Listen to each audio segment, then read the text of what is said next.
Hello everyone, and welcome back to Mr. Sleepy Crime. I know many of you enjoy listening to these stories as you fall asleep. So before you drift off, I'd love for you to leave a comment letting me know where in the world you're tuning in from. And if you're enjoying the story, don't forget to like and subscribe, it really helps the channel grow. Before we begin, I want to acknowledge that this story involves real people and real tragedies. We tell these stories not for entertainment, but to remember the victims and perhaps help others recognize the warning signs that could prevent similar tragedies. For the best experience, feel free to lower the volume a little, just enough to let the story gently carry you off to sleep. Alright, please get comfortable, dim the lights, and let's dive into tonight's first story. Sometimes, the most ordinary moments hide the darkest secrets. Tonight, I want to tell you about Pamela Butler, a 47-year-old woman whose life was cut short in February 2009, and how her disappearance would eventually uncover a pattern of violence spanning decades. Picture this, it's February 12, 2009, in Washington, D.C. The city is blanketed in winter's chill, and Valentine's Day is just around the corner. Pamela Butler, a vibrant 47-year-old woman, picks up her phone to call her mother. She's excited, making plans for a romantic Valentine's dinner. She tells her mother that she and her boyfriend, Jose Rodriguez Cruz, will be taking her out to celebrate the holiday of love.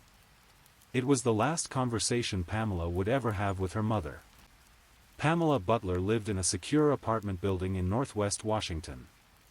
The building had multiple surveillance cameras, the kind that should have captured every person coming and going. She was a creature of habit, someone who stayed in regular contact with her family. When February 14th came and went without a word from Pamela or Jose, her mother's concern quickly turned to alarm. This wasn't like Pamela. She was responsible, caring, and would never simply disappear without explanation. But as the hours turned to days, and days turned to weeks, one chilling fact became clear: despite all those security cameras, despite the building's monitoring systems, no one had ever seen Pamela Butler leave her apartment alive. Let me tell you about Jose Rodriguez Cruz. On the surface, he seemed like an ideal partner. A former military police officer with a distinguished service record, he had transitioned to civilian life working at a medical clinic in Virginia. He was handsome, charming, and had a way of making women feel special and protected. Pamela had met Jose through an online dating website in September 2008, and the pair quickly hit it off. Their relationship had been blossoming for about 5 months when she vanished. To those around them, they seemed happy together. Jose presented himself as a caring, attentive boyfriend who was genuinely concerned about Pamela's well-being. But sometimes, the most dangerous predators are the ones who know exactly how to blend in. When Pamela disappeared, Jose was naturally questioned by police. He told them a story about their last night together. He claimed they had spent February 12th at her apartment, that everything was normal, and that he had left her there safe and sound. He seemed cooperative, concerned, even helpful in the initial stages of the investigation. However, as detectives dug deeper, small inconsistencies began to emerge in Jose's story. Nothing dramatic at first, just little details that didn't quite align.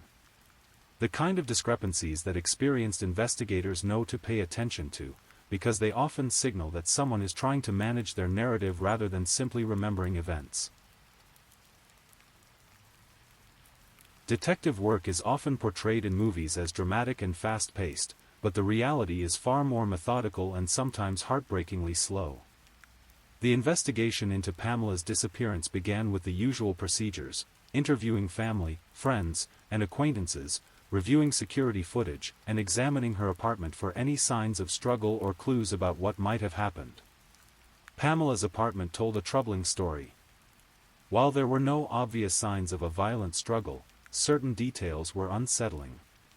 Her personal belongings, including items she would never have left behind voluntarily, remained untouched. Her car was still in its parking space. Her routine was completely disrupted in a way that suggested something sudden and unexpected had occurred. The security camera footage from her building became a crucial piece of the puzzle. While the cameras didn't show Pamela leaving, they did capture Jose Rodriguez Cruz's movements. Investigators spent countless hours analyzing this footage, looking for any anomalies in timing, behavior, or patterns that might provide insight into what had really happened that night. What they discovered was that Jose's timeline didn't quite match the evidence. There were gaps in his story, periods where his whereabouts couldn't be fully accounted for, and subtle behaviors that suggested he might be concealing something important. For 8 long years, Pamela Butler's case remained unsolved. Her family lived in a state of suspended grief, never knowing whether to hope she might still be alive somewhere or to accept that she was gone forever. Her brother Derek, a retired automotive teacher from Ballou High School, became a tireless advocate for keeping her case in the public eye. During these years, Jose Rodriguez Cruz continued his life in Virginia. He maintained his innocence, expressed sympathy for Pamela's family, and seemed to move forward as though he had nothing to hide. To casual observers, he appeared to be simply another person touched by tragedy, someone who had lost someone he cared about to unknown circumstances. But cold cases have a way of warming up again, especially when new technologies and investigative techniques become available. DNA analysis improved. Digital forensics advanced. And sometimes, most importantly, witnesses who had been reluctant to speak initially find the courage to come forward with information they had been holding onto for years. The breakthrough in Pamela Butler's case would come not from new evidence, but from a connection to an even older crime, one that would reveal the true nature of the man Pamela had trusted with her life. In 2017, almost exactly 8 years after Pamela's disappearance, D.C. police announced they had arrested Jose Rodriguez Cruz and charged him with first-degree murder. The arrest came as a shock to many who knew him, but for investigators, it was the culmination of years of painstaking detective work. What had changed? Why now, after all these years? The answer lay in a connection that investigators had discovered between Jose Rodriguez Cruz and another missing woman case, one that dated back much further than anyone had initially realized. This wasn't just about Pamela Butler anymore. This was about a pattern of violence that stretched back decades. During the investigation into Pamela's disappearance, detectives had begun looking more closely at Jose's background. What they found was disturbing. In 1989, Jose's wife, Marta Haiti Rodriguez Cruz, had gone missing from Arlington. She was 26 years old and had simply vanished one day after her shift at a local psychiatric hospital where she worked as a nurse's aide. The couple was estranged at the time, with Marta having discovered that Jose had been living a double life, maintaining a second secret family. She had been planning to move on with her life, to start fresh without him. According to family members, Jose had been furious about her plans to leave him permanently. Marta's remains had been found in 1991, concealed on a highway median strip in Stafford, Virginia, but they weren't identified until 2018, nearly 3 decades later, thanks to advances in DNA technology. Suddenly, investigators weren't looking at just one suspicious disappearance in Jose Rodriguez Cruz's past. They were looking at 2. And the parallels between the cases were impossible to ignore. As the investigation expanded, a clearer picture began to emerge of who Jose Rodriguez Cruz really was. Behind his charming exterior and his claims of being a devoted partner, there was a man capable of extraordinary deception and violence. The military police officer who seemed so trustworthy had actually been living multiple lives for years.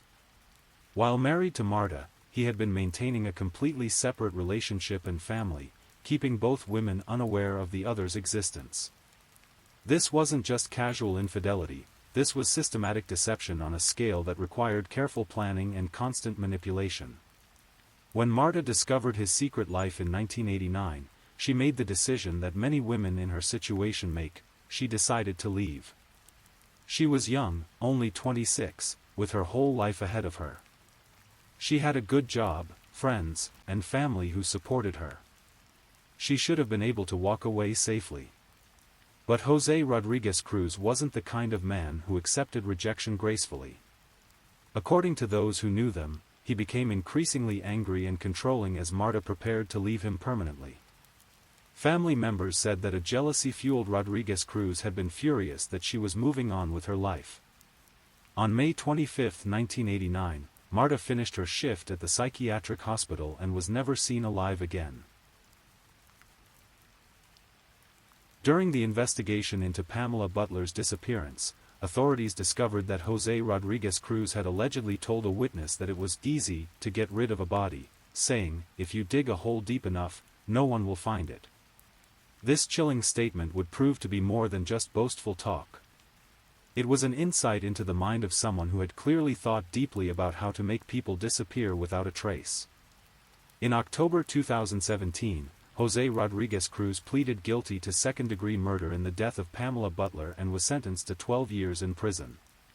As part of his plea agreement, he was required to assist police in locating her body, but despite this agreement, Pamela Butler's remains have never been found. The fact that Jose accepted a plea deal and admitted to killing Pamela was significant, but it also meant that many details about exactly what happened that night in February 2009 would never be fully known. Did they argue? Was it premeditated? What were Pamela's final moments like? These are questions that haunt the families of victims in cases like this. The legal process may reach a conclusion, but the human need to understand and find closure remains largely unmet.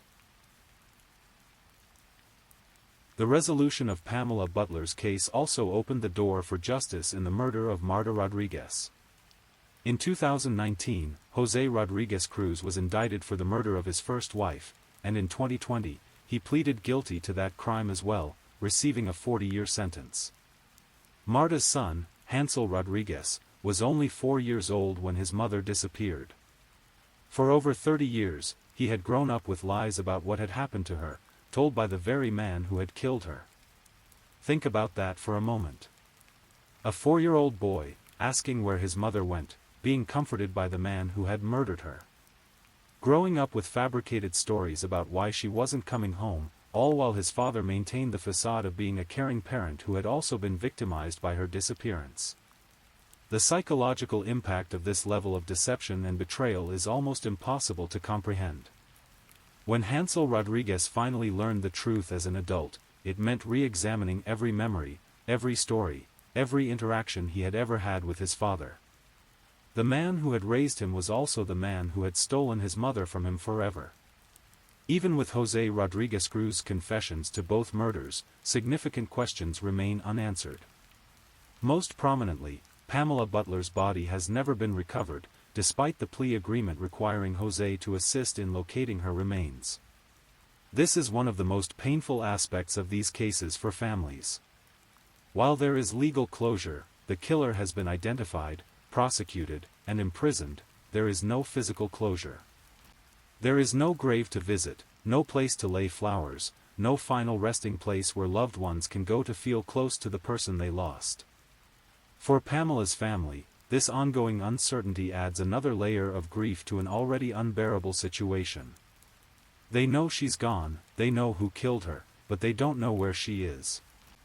Every unidentified remains discovered anywhere in the region brings a moment of terrible hope and dread. Could this finally be Pamela? The question of whether there might be other victims also lingers. Jose Rodriguez Cruz had shown a pattern of violence against women spanning at least 20 years, from 1989 to 2009. He had demonstrated an ability to maintain elaborate deceptions for years at a time. He had made statements suggesting he had given considerable thought to how to dispose of bodies without detection. These are not typically characteristics of someone who commits only 2 isolated crimes over the course of their lifetime. They suggest someone who may have engaged in this behavior more frequently than we know. Even though Jose Rodriguez Cruz is now serving a lengthy prison sentence for both murders, law enforcement continues to investigate whether there might be additional victims. They are looking at missing persons cases in areas where he lived and worked, examining any unsolved disappearances of women who might have crossed his path. This kind of investigation is painstakingly slow. It involves reviewing decades of missing persons reports, looking for patterns, checking alibis for specific dates, and trying to reconstruct the movements and relationships of someone who was skilled at deception. The case has gained additional attention through media coverage, including an HBO documentary called Black and Missing that featured Pamela Butler's brother Derek. This kind of exposure is crucial because it keeps these cases in the public consciousness and sometimes leads to tips from people who might have information they didn't realize was significant. Cold cases are often solved not by dramatic breakthroughs, but by the accumulation of small pieces of information that gradually build into a complete picture. Someone remembers a conversation. Someone recalls seeing something unusual. Someone finds the courage to speak up about something they witnessed years ago. The story of Pamela Butler and Jose Rodriguez Cruz is a sobering reminder of how dangerous people can hide in plain sight. Jose wasn't a stereotypical criminal. He was a military veteran, a healthcare worker, someone who seemed respectable and trustworthy. He was the kind of person parents might be happy to see their daughter dating. This is one of the most unsettling aspects of cases like this. We often think we can identify dangerous people by their appearance, their behavior, or their background. We assume that someone with military service and a professional job must be fundamentally decent. We believe that charm and attentiveness are signs of genuine care rather than potential manipulation. But predators often succeed precisely because they are skilled at presenting themselves as safe, trustworthy, and desirable partners. They know how to identify vulnerable people and how to gradually gain their trust and confidence. They understand that the most effective way to control someone is to first make them feel loved and protected. Pamela met Jose through an online dating website, an increasingly common way for people to connect in the modern world. Online dating can be wonderful, but it also requires us to make judgments about people based on limited information. We see curated profiles, carefully chosen photos, and descriptions that people have crafted to present their best selves. This doesn't mean we should be paranoid about everyone we meet, but it does suggest the importance of taking relationships slowly, paying attention to red flags, and maintaining connections with friends and family who can provide outside perspectives on our romantic relationships. Violent crimes like murder don't just affect the immediate victims. They create ripples of trauma and loss that extend outward through families and communities for generations. Pamela Butler's mother had to live with the knowledge that the last conversation she had with her daughter was about plans for a romantic dinner that would never happen. She had to endure 8 years of not knowing what had happened, followed by the terrible confirmation that her daughter had been murdered by someone she trusted. Derek Butler lost not just his sister, but also became the keeper of her memory and the advocate for her case. His life was forever changed by the responsibility he felt to ensure that Pamela was not forgotten and that justice was eventually served. Hansel Rodriguez had to reckon with the fact that his entire childhood had been built on lies told by his mother's killer. Every memory of his father was now tainted by the knowledge of what he had done. Every story he had been told about his mother's disappearance was revealed to be a cruel fabrication. The children that Jose Rodriguez Cruz had with his secret family also became victims in their own way. They had to grapple with the revelation that their father was not the man they thought he was, that he was capable of unspeakable acts of violence against women he claimed to love. Even the communities where these crimes occurred were affected. Neighbors who had lived near Jose Rodriguez Cruz for years found themselves questioning their own judgment. How could they not have seen signs? How could someone capable of murder have lived among them, seemingly normal and harmless? One of the most striking aspects of this case is how much time elapsed between the crimes and their resolution.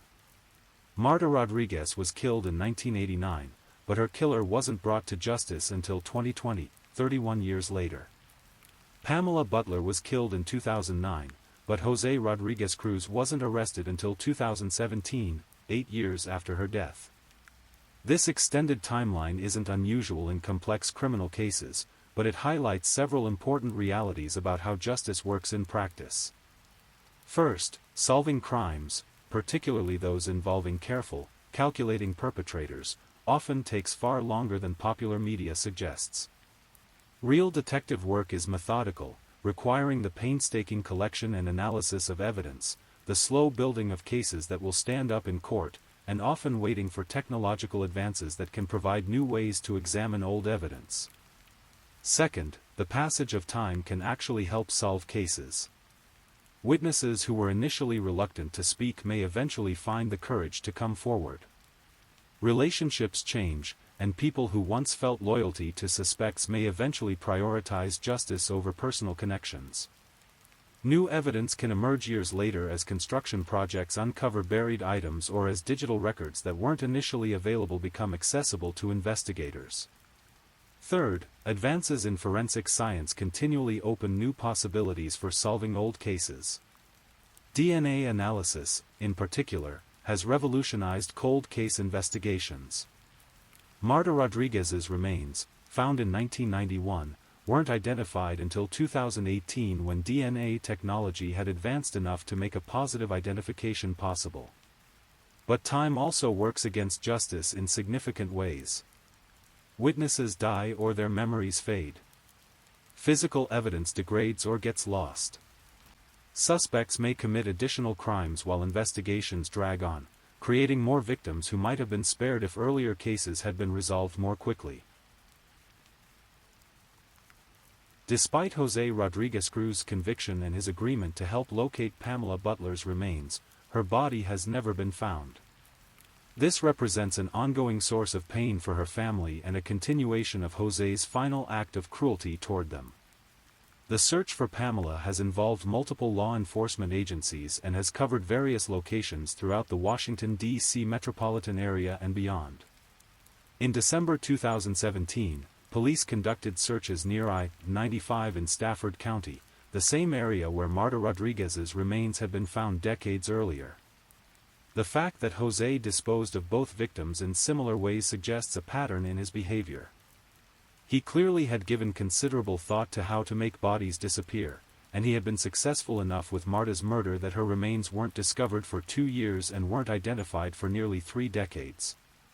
This level of planning and execution suggests someone who is organized, methodical, and coldly calculating about covering up his crimes. It's not the behavior of someone who kills in a moment of passion and then panics about what to do next. It's the behavior of someone who has thought through the logistics of murder and disposal well in advance. The ongoing mystery of Pamela's location also serves Jose's interests in a perverse way. As long as her body remains missing, he retains a small amount of power over her family. He has information they desperately want, and withholding it is perhaps his final way of maintaining control and inflicting pain. Cases like this force us to confront uncomfortable questions about human nature and the reality of evil in our world. How do we understand someone like Jose Rodriguez Cruz? How do we make sense of a person who can maintain loving relationships while simultaneously planning and carrying out murders? Psychologists and criminologists have spent decades studying violent offenders, trying to identify patterns, warning signs, and potential interventions. What they have found is that people who commit these kinds of crimes often share certain characteristics. They tend to be skilled manipulators, they often have histories of controlling behavior in relationships, they may show a pattern of escalating violence over time, and they frequently display a disturbing ability to compartmentalize their actions. But understanding these patterns doesn't make the reality any less disturbing. Jose Rodriguez Cruz was capable of raising a child, his son with Marta, while simultaneously living with the knowledge that he had killed that child's mother. He was capable of forming what appeared to be a loving relationship with Pamela Butler while planning her murder. This kind of psychological complexity challenges our fundamental assumptions about how people work. We want to believe that someone capable of such evil would be obviously dangerous, that there would be clear warning signs that would protect potential victims. The reality is much more unsettling. Some of the most dangerous people are also some of the most skilled at appearing harmless. Pamela Butler's case was featured in an HBO documentary called Black and Missing, which highlighted the often inadequate attention given to missing persons cases involving black women. This touches on a broader issue in how society and media respond to different types of victims. Research has consistently shown that missing persons cases involving young, attractive white women receive disproportionate media coverage compared to cases involving people of color, older individuals, or those from lower socioeconomic backgrounds. This disparity in attention can translate into differences in resources allocated to investigations and in public awareness that might lead to tips and breakthroughs. Pamela Butler was a 47-year-old black woman who disappeared from Washington, D.C. in 2009. While her case did receive some media attention, it didn't generate the kind of sustained national coverage that some other missing persons cases have received. Her family had to work hard to keep her story in the public eye and to ensure that investigators remained focused on finding answers. This reality adds another layer of injustice to cases like Pamela's. Not only was she killed by someone she trusted, but the search for justice was complicated by systemic biases that affected how much attention her disappearance received. The documentary featuring her case was important not just for highlighting Pamela's specific story, but for drawing attention to this broader pattern of inequality in how missing persons cases are treated. Every victim deserves the same level of attention, resources, and public concern, regardless of their race, age, gender, or background. The resolution of both the Pamela Butler and Marta Rodriguez cases illustrates how technological advances can breathe new life into cold case investigations. Marta's remains, found in 1991, couldn't be identified until DNA technology had advanced sufficiently to make a positive identification in 2018. This 27-year gap between discovery and identification shows how patient and persistent investigative work, combined with improving technology, can eventually provide answers even in the most challenging cases. DNA analysis has revolutionized criminal investigations, but it's not the only technological advance that has helped solve cold cases. Improvements in digital forensics have made it possible to recover information from electronic devices that seemed permanently deleted. Cell phone records can now be analyzed to track movements and relationships in ways that weren't possible in earlier eras. Surveillance camera systems have become more widespread and higher quality, providing investigators with visual evidence that might not have existed in the past. Social media and online communications have also created new types of evidence. People leave digital footprints through their online activities that can be analyzed years later to understand their relationships, their plans, and their state of mind. While Jose Rodriguez Cruz committed his crimes largely before the social media era, future cases will likely involve extensive analysis of digital communications and online behavior. The challenge for law enforcement is keeping up with these technological possibilities while also managing the overwhelming volume of data that modern life generates. Every case now potentially involves examining thousands of phone records, emails, social media posts, and digital transactions.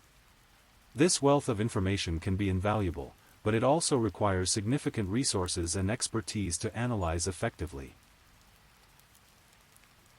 While we can't undo the tragedies that befell Pamela Butler and Marta Rodriguez, their stories can serve as important reminders about personal safety and the warning signs of potentially dangerous relationships.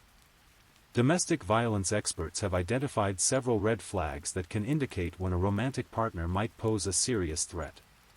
These include excessive jealousy or possessiveness, attempts to isolate a partner from friends and family, controlling behavior around finances or daily activities, a history of violence or threats, and extreme reactions to the possibility of a relationship ending. In Marta Rodriguez's case, Jose had demonstrated extreme jealousy and fury when she tried to leave him permanently. This kind of response to a partner's attempt to end a relationship is one of the strongest predictors of intimate partner homicide. The challenge is that these warning signs often develop gradually, and people who are skilled manipulators know how to escalate their controlling behavior slowly enough that their partners adapt to it incrementally. What might seem obviously dangerous to an outside observer can feel normal to someone who has been gradually conditioned to accept increasingly controlling behavior. This is why maintaining connections with friends and family is so important in romantic relationships. Outside perspectives can help identify concerning patterns that might not be obvious to someone who is emotionally invested in the relationship. It's also important to have safety plans for anyone who is trying to leave a potentially dangerous relationship. This might include having a safe place to stay, important documents secured in a location the abuser can't access, and a support network that knows about the situation and can provide help if needed. For those who suspect a friend or family member might be in a dangerous relationship, the most important thing is to remain supportive and non-judgmental. Criticizing the abuser or demanding that the victim leave immediately often backfires by driving the person deeper into isolation. Instead, maintaining open communication, offering support, and helping the person access professional resources when they're ready are more effective approaches. The murders of Pamela Butler and Marta Rodriguez remind us that violence has consequences that extend far beyond the immediate victims. Jose Rodriguez Cruz's crimes created a cascade of trauma and loss that affected multiple families across several decades. His son Hansel lost his mother when he was only 4 years old, then grew up believing lies about what had happened to her. As an adult, he had to confront the devastating reality that his father was responsible for his mother's death. This kind of revelation doesn't just change someone's understanding of their past, it fundamentally alters their sense of identity and their ability to trust their own perceptions and memories. Pamela Butler's family endured 8 years of uncertainty before learning that she had been murdered. During those years, they lived in a state of suspended grief, never knowing whether to hope she might still be alive or to begin the process of mourning her death. Even now, with Jose's conviction, they continue to suffer because her body has never been found. The families also had to grapple with the knowledge that someone they had trusted and welcomed into their lives was responsible for their loved one's death. Jose Rodriguez Cruz wasn't a stranger who attacked these women randomly. He was someone they knew, someone they had shared meals with, someone who had seemed to care about their family member. This betrayal of trust adds another dimension to their grief. It's not just the loss of their loved one, it's also the violation of their faith in their own judgment and their ability to identify dangerous people. As we reach the end of this story, it's important to remember that at its heart, this isn't really a story about Jose Rodriguez Cruz. It's a story about 2 women whose lives were cut short by someone they should have been able to trust. Pamela Butler was 47 years old when she died. She was someone's daughter, someone's sister, someone's friend. She had hopes and dreams and plans for the future. She was looking forward to a romantic Valentine's Day dinner that she would never get to enjoy. Marta Rodriguez was only 26 when her life ended. She was a young mother trying to build a better life for herself and her son. She was brave enough to leave a dangerous situation, but she didn't get the chance to see where that courage might have led her. Both women deserve to be remembered not just as victims of Jose Rodriguez Cruz's violence, but as individuals who lived and loved and mattered to the people around them. Their deaths represent not just the loss of 2 lives, but the loss of all the experiences they would never have, all the relationships they would never build, all the contributions they would never make to the world. Their stories also serve as a reminder of the importance of believing victims, supporting survivors, and taking threats of intimate partner violence seriously. While we can't bring Pamela and Marta back, we can honor their memory by working to prevent similar tragedies from occurring in the future. The investigation into their deaths shows the dedication of law enforcement officers who refuse to give up, even when years passed without answers. It demonstrates the power of advancing technology to provide new possibilities for solving old crimes. And it illustrates the importance of family members like Derek Butler and Hansel Rodriguez, who refused to let their loved ones be forgotten. Jose Rodriguez Cruz will spend the rest of his life in prison for his crimes. Justice has been served in the legal sense, even though the emotional and psychological wounds he created will never fully heal. The families he destroyed will continue to live with the consequences of his actions long after he is gone. But perhaps most importantly, the stories of Pamela Butler and Marta Rodriguez serve as a testament to the resilience of the human spirit and the power of love to endure even in the face of unimaginable loss.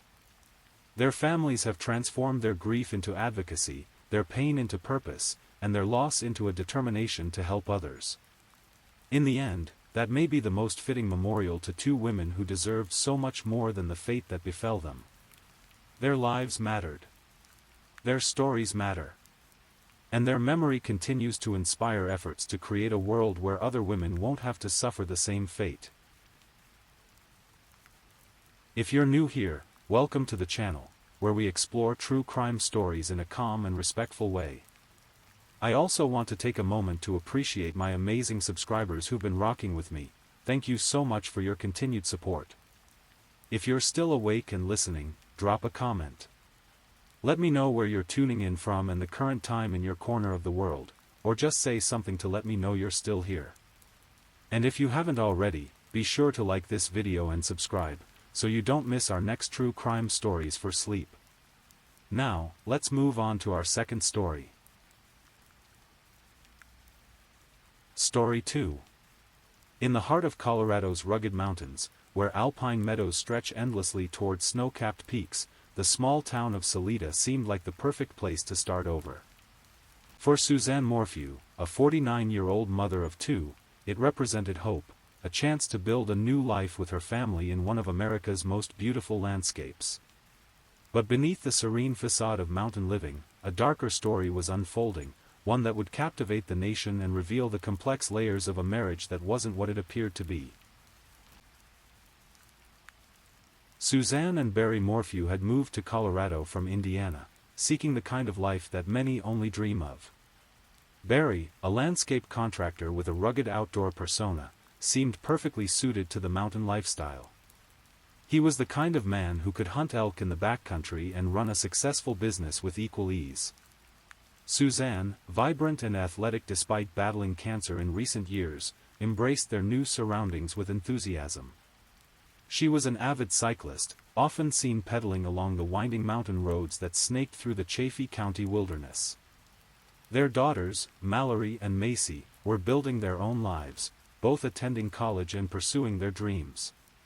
From the outside, the Morphew family embodied the American dream of reinvention, of finding peace and prosperity in the shadow of the Rockies.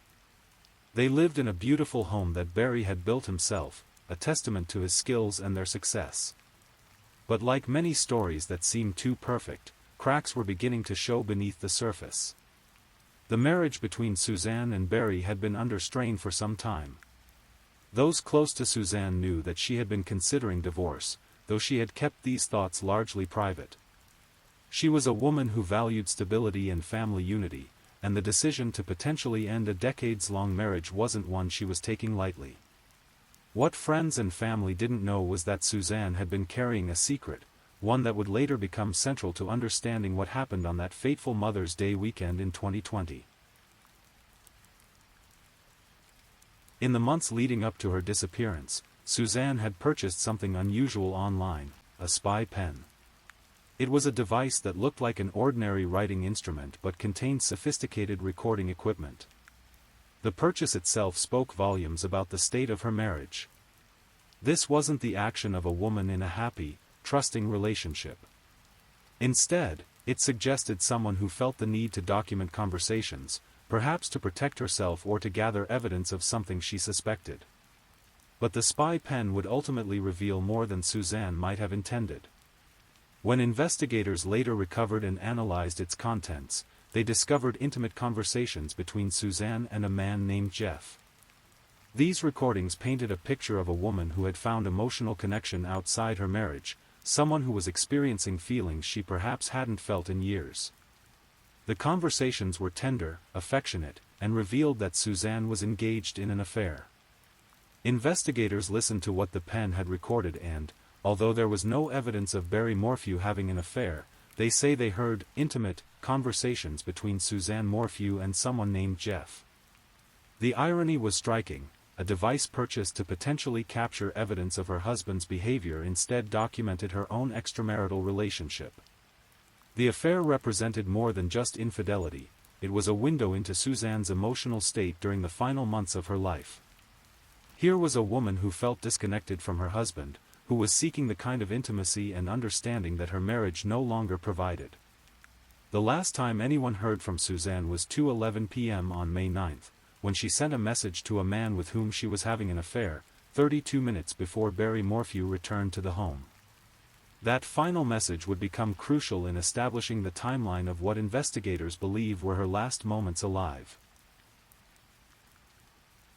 The weekend of May 9th and 10th, 2020, began like many others in the Morphew household. Barry was preparing for a landscaping job in Denver, a routine work trip that would take him away from home overnight. Suzanne was planning to spend Mother's Day relaxing, perhaps taking one of her beloved bike rides through the mountain terrain she knew so well. The COVID-19 pandemic had changed many routines, but life in rural Colorado continued with a sense of normalcy that many urban areas had lost. Saturday, May 9th, started quietly. Barry was busy preparing for his trip, loading equipment and coordinating with his crew.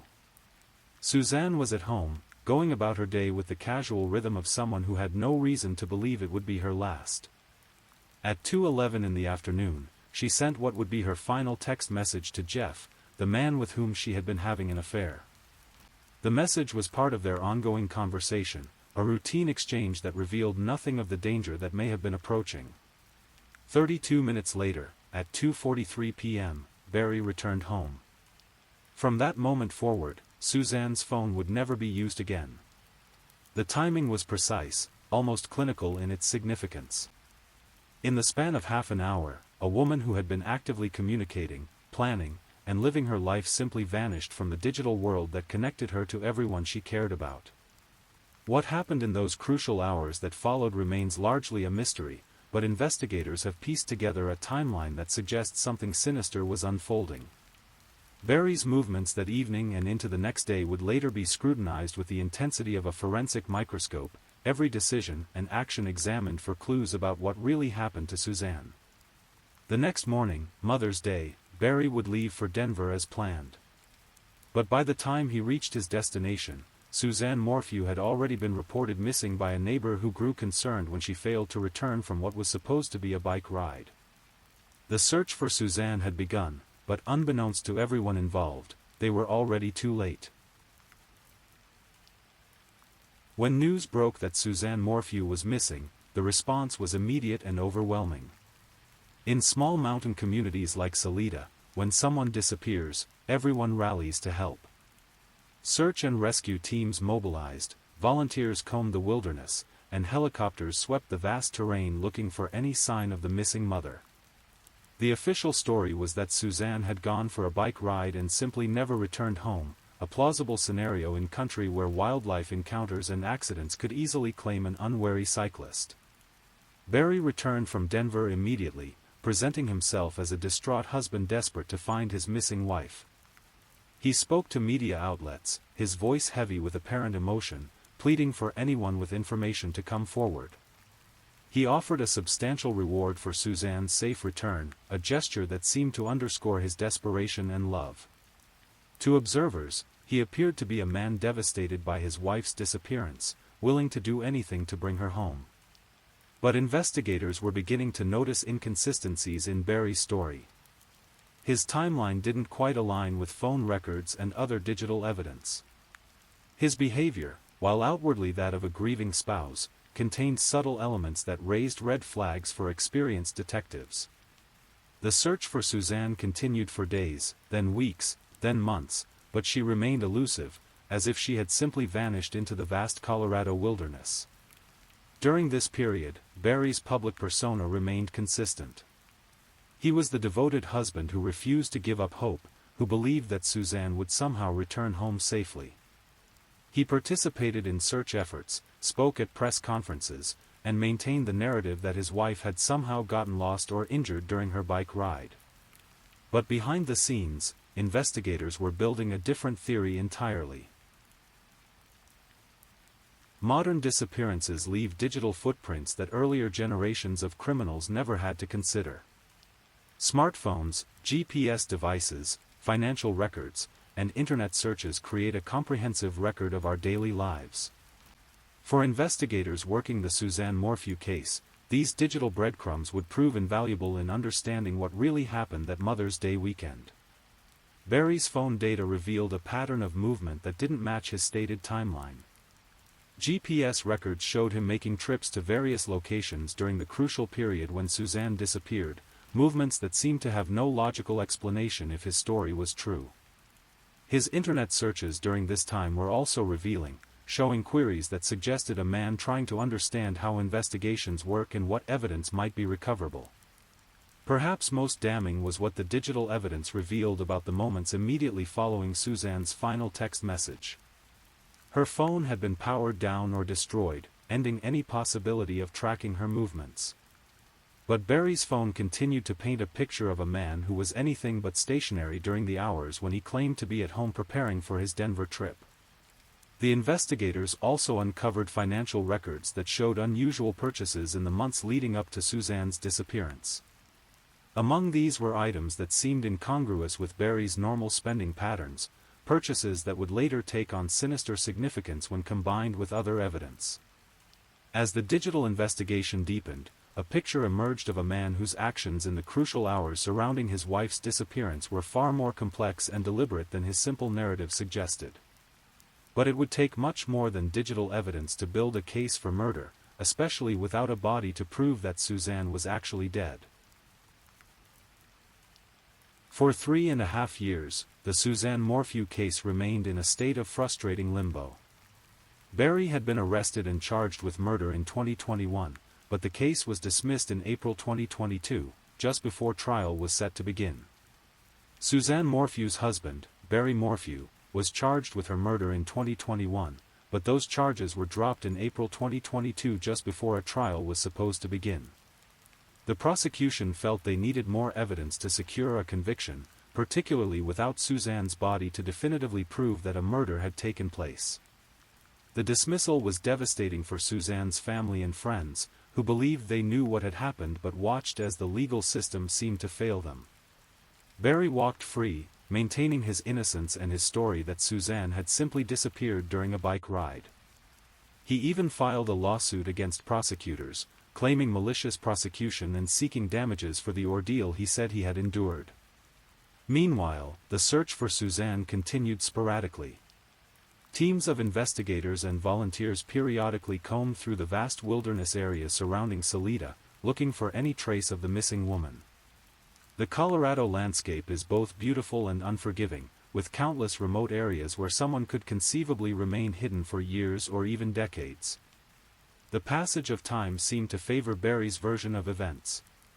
Without a body, without a definitive crime scene, and without witnesses to what had actually happened, the case appeared to be cooling.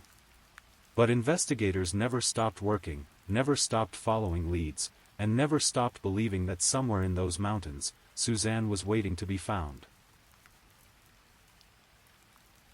September 2023 brought the breakthrough that investigators had been hoping for. The remains of Suzanne Morphew were discovered during a search by the Colorado Bureau of Investigation in the area of Moffett, in Saguache County, in September 2023. The location was significant. A remote area known as the Boneyard, near the town of Moffett, Colorado, was less than an hour south of the Morphew home. The discovery wasn't the result of a specific tip or breakthrough in the case. Instead, investigators had been conducting searches in various areas where they believed Suzanne might have been placed.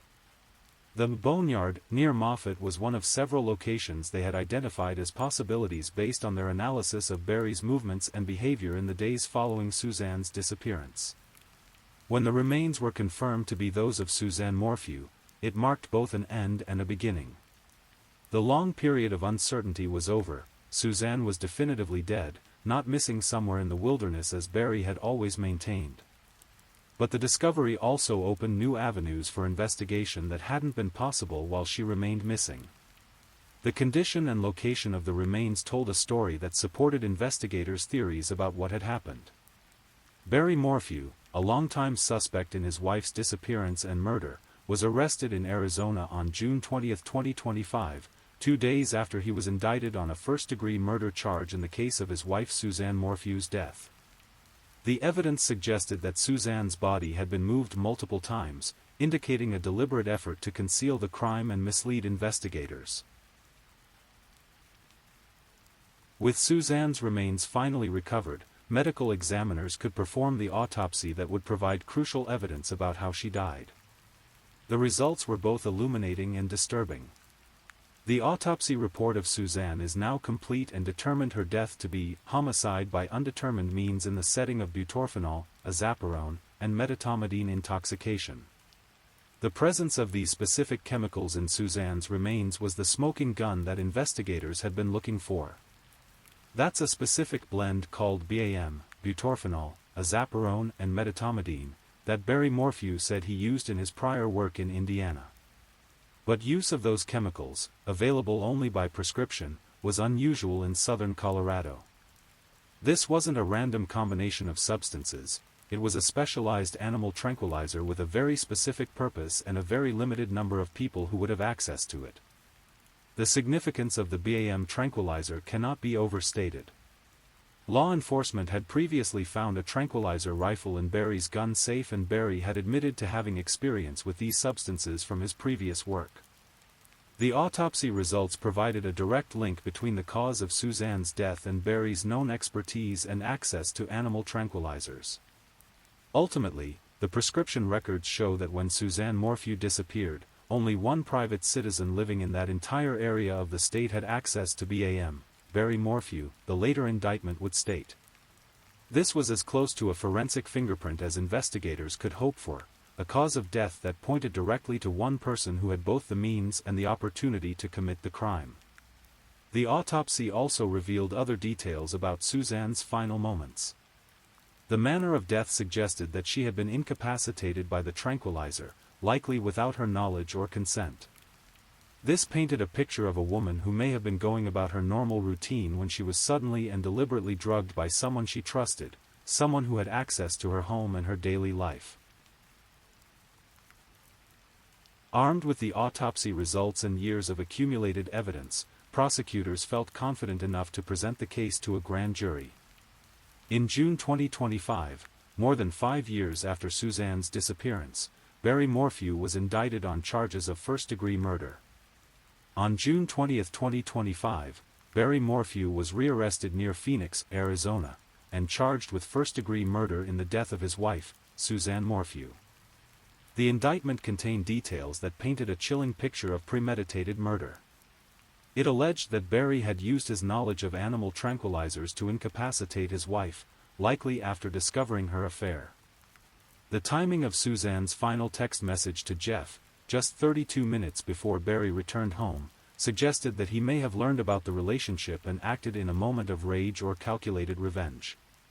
The evidence presented in the indictment also suggested that Barry had moved Suzanne's body multiple times, attempting to find a location where it would never be discovered. The remote boneyard near Moffett was presumably what he hoped would be her final resting place, far from their home and the areas where search teams were likely to look. Barry's arrest in Arizona, where he had moved after being cleared in the original charges, marked the beginning of what prosecutors hoped would be the final chapter in the long quest for justice for Suzanne Morphew. But even with the wealth of evidence they had accumulated, they knew that proving premeditated murder beyond a reasonable doubt would still be challenging. The case against Barry Morphew rests on a complex web of circumstantial evidence, each piece supporting the others to create a comprehensive picture of guilt. The digital evidence places him at home when Suzanne sent her final message and tracks his movements in the hours that followed. The tranquilizer found in Suzanne's remains connects directly to his expertise and access to veterinary drugs. The spy pen recordings reveal both Suzanne's affair and Barry's apparent ignorance of it until that final day. But perhaps the most compelling evidence is the pattern of behavior that investigators documented. Barry's actions in the days and weeks following Suzanne's disappearance, viewed through the lens of what they now know about her death, take on a sinister quality. His participation in search efforts, his media appearances, his apparent grief, all of it can be reinterpreted as the performance of a man who knew exactly where his wife was because he had put her there. The financial evidence also supports the prosecution's theory. Barry's purchases in the months before Suzanne's death included items that could be used in the commission and cover-up of a crime. His internet searches revealed a man who was increasingly paranoid about surveillance and investigation techniques, suggesting someone who was planning or had committed an act that he feared would be discovered. Even Barry's lawsuit against prosecutors, filed after the original charges were dismissed, can be seen as part of a pattern of behavior designed to maintain his innocence narrative and deflect suspicion. By positioning himself as the victim of prosecutorial misconduct, he attempted to shift public sympathy away from Suzanne and toward himself. Understanding why Barry Morphew allegedly killed his wife requires examining the complex dynamics of their marriage in its final years. Suzanne was a woman who had survived cancer, who had raised 2 daughters, and who was entering a phase of her life where she was increasingly independent and confident. Her affair with Jeff represented more than just infidelity, it was a declaration of emotional independence from a marriage that no longer fulfilled her needs. For a man like Barry, who appeared to value control and traditional gender roles, discovering his wife's affair would have been devastating on multiple levels. It wasn't just the betrayal of their marriage vows, it was a challenge to his identity as the head of his household and the primary figure in his wife's life. The fact that Suzanne was planning to leave him, as friends and family suspected, would have made the situation even more threatening to his sense of control.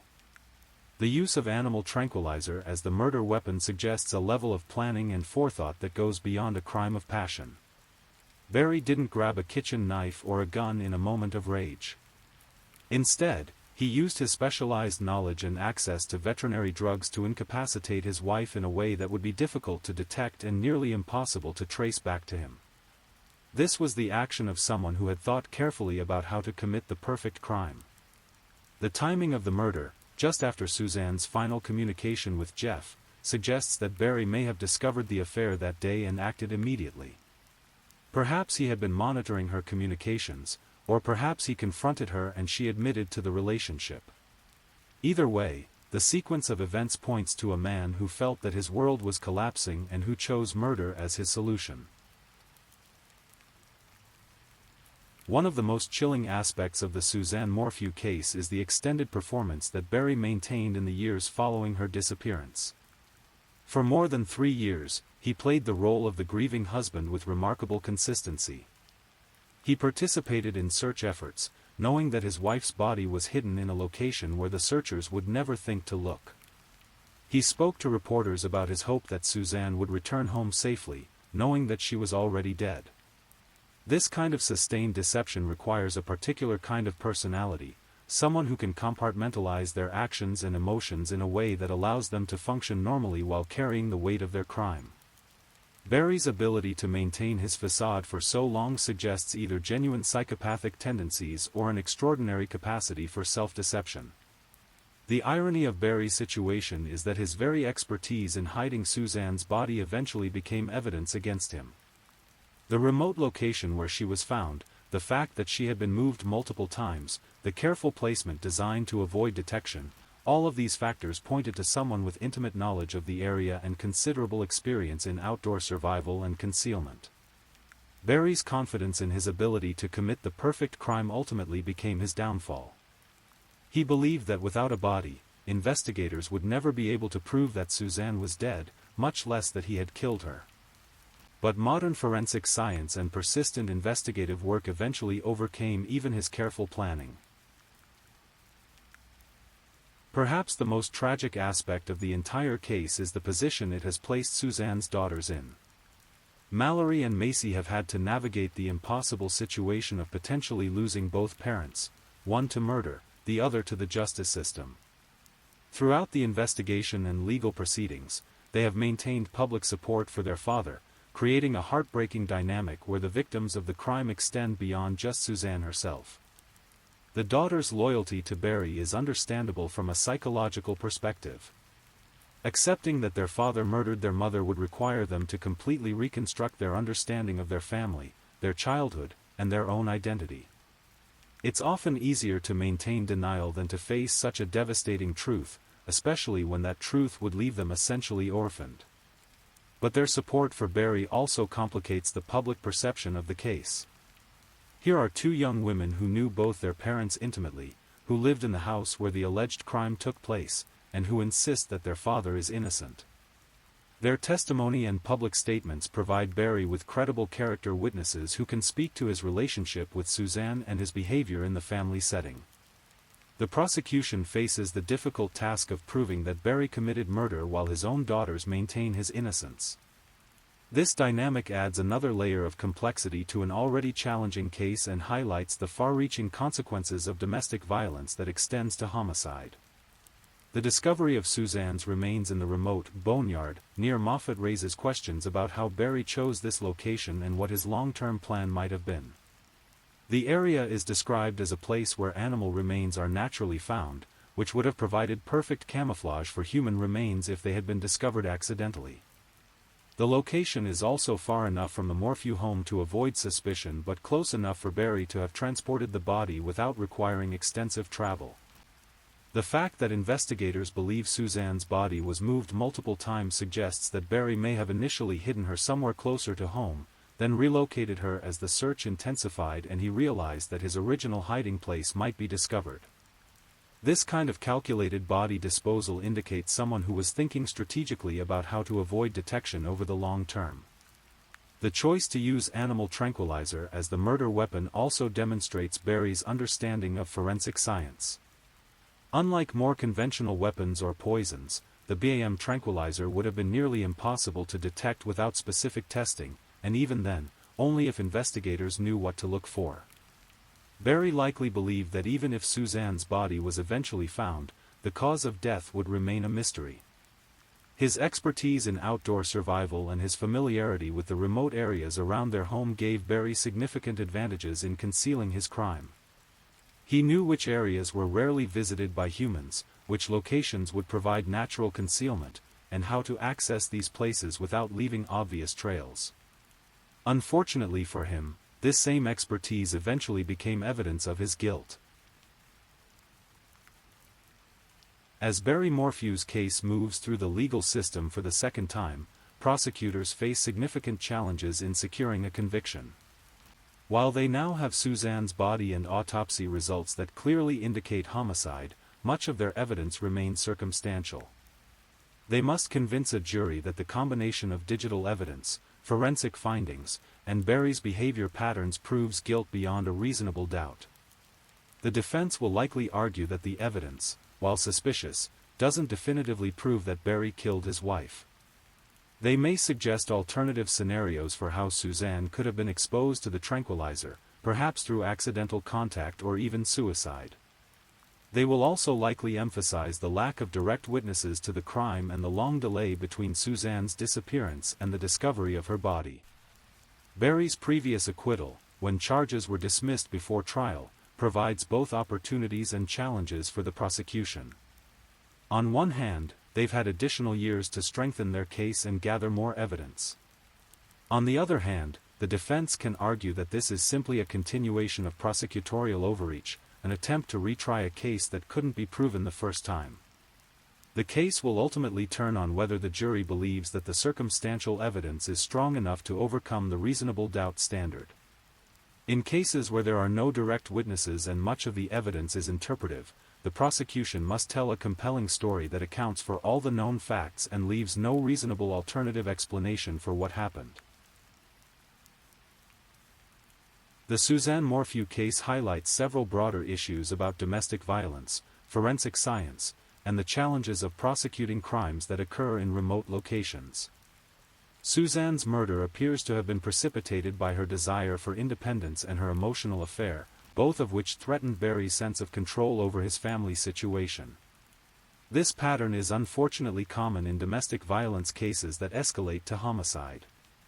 Women are statistically most at risk when they attempt to leave an abusive relationship or when they assert independence in ways that challenge their partner's control. Suzanne's affair and apparent plans for divorce created exactly the kind of situation that often triggers lethal violence. The case also demonstrates the evolution of forensic science and digital investigation techniques. The ability to track cell phone movements, recover deleted messages, and detect exotic toxins in decomposed remains represents a significant advancement in law enforcement capabilities. Barry's crime might have been perfect 20 years ago, but modern investigative techniques eventually uncovered enough evidence to support prosecution. The remote location of the crime also presented unique challenges for investigators. In urban areas, Crimes occur within networks of surveillance cameras, witnesses, and digital infrastructure that make concealment difficult. But in the vast wilderness areas of Colorado, someone with the right knowledge and planning can potentially hide evidence for years or even decades. As this case moves toward what may be its final resolution, it serves as a reminder that justice in complex criminal cases is often a long and winding process. Suzanne Morphew disappeared on Mother's Day 2020, but her alleged killer may not face final judgment until 2026 or later. During those intervening years, her family has lived with uncertainty, her daughters have defended their father, and the community has grappled with questions about what really happened to their missing neighbor. The delay in prosecution wasn't due to incompetence or lack of effort on the part of investigators. Rather, it reflects the reality that building a case for premeditated murder requires extensive evidence gathering, forensic analysis, and legal preparation. The decision to dismiss the original charges and wait for additional evidence, while frustrating for those seeking justice, may ultimately prove to have been the right strategy. Suzanne's story is ultimately one of a woman who was seeking happiness and independence in the later years of her life but was allegedly killed by the person who should have protected her most. Her affair with Jeff represented an attempt to find emotional connection and intimacy that her marriage no longer provided. Her purchase of the spy pen suggested someone who was trying to document and understand the dysfunction in her relationship with Barry. In her final text message to Jeff, sent just 32 minutes before Barry returned home, Suzanne was simply living her life, communicating with someone who brought her joy, making plans, expressing feelings that she had kept hidden from her husband. She had no way of knowing that this ordinary moment of connection would be her last, that the man she had trusted with her life for decades was about to take it from her. The mountains of Colorado that Suzanne loved so much became both her final resting place and the scene of one of the state's most complex and tragic crimes. The beauty of the landscape that attracted her family to the area also provided the perfect concealment for a carefully planned murder. But even in that remote wilderness, the truth eventually emerged, brought to light by dedicated investigators who refused to let Suzanne's story end with her disappearance. As Barry Morphew faces trial for the second time, the case serves as a reminder that domestic violence can lurk behind even the most seemingly perfect families, and that the quest for justice sometimes requires years of patient, methodical work to overcome the efforts of those who believe they can commit the perfect crime. Suzanne Morphew's voice may have been silenced on that Mother's Day weekend in 2020, but through the work of investigators, prosecutors, and forensic scientists, her story continues to be told, seeking the justice that eluded her in life. The wheels of justice turn slowly, but they continue to turn, carrying forward the hope that truth will ultimately prevail and that those who commit crimes, no matter how carefully planned or skillfully concealed, will eventually be held accountable for their actions. In the end, Suzanne Morphew's legacy may be not just as a victim of domestic violence, but as a reminder that even the most challenging cases can eventually be solved through persistence, scientific advancement, and an unwavering commitment to seeking the truth. And so, as we drift towards sleep tonight, we remember Suzanne Morphew, not just as a victim, but as a woman who loved the mountains, who fought through cancer, who raised 2 daughters, and who was simply seeking happiness in her life when it was tragically cut short. Her story reminds us that truth, like the Colorado sunrise over those peaks she loved, will eventually emerge from even the darkest night. Rest well, knowing that somewhere in those mountains, Suzanne has finally found the peace that eluded her in her final years, and that those who seek justice on her behalf will never stop working to ensure that her story is fully told. I'm just putting it out there. If you're still awake and listening, drop a comment. Let me know where you're tuning in from, the time in your part of the world, or just say something to let me know you're still with me. And of course, if you haven't already, like this video and subscribe so you don't miss the next true crime story for sleep. Now, let's move on to our third story. Story 3. Tonight, we journey to the small town of Shelby, North Carolina, where on a cold February night in the year 2000, a 9-year-old girl named Asha Degree vanished into the darkness. Her story has captivated investigators, volunteers, and the public for over 2 decades. It's a case that defies easy explanation, filled with puzzling details that continue to perplex even the most experienced detectives. So, let me tell you about Asha, a bright, cautious child who would never have been expected to leave the safety of her home in the middle of a stormy night. Yet that's exactly what happened on Valentine's Day, 2000, setting in motion one of North Carolina's most enduring mysteries.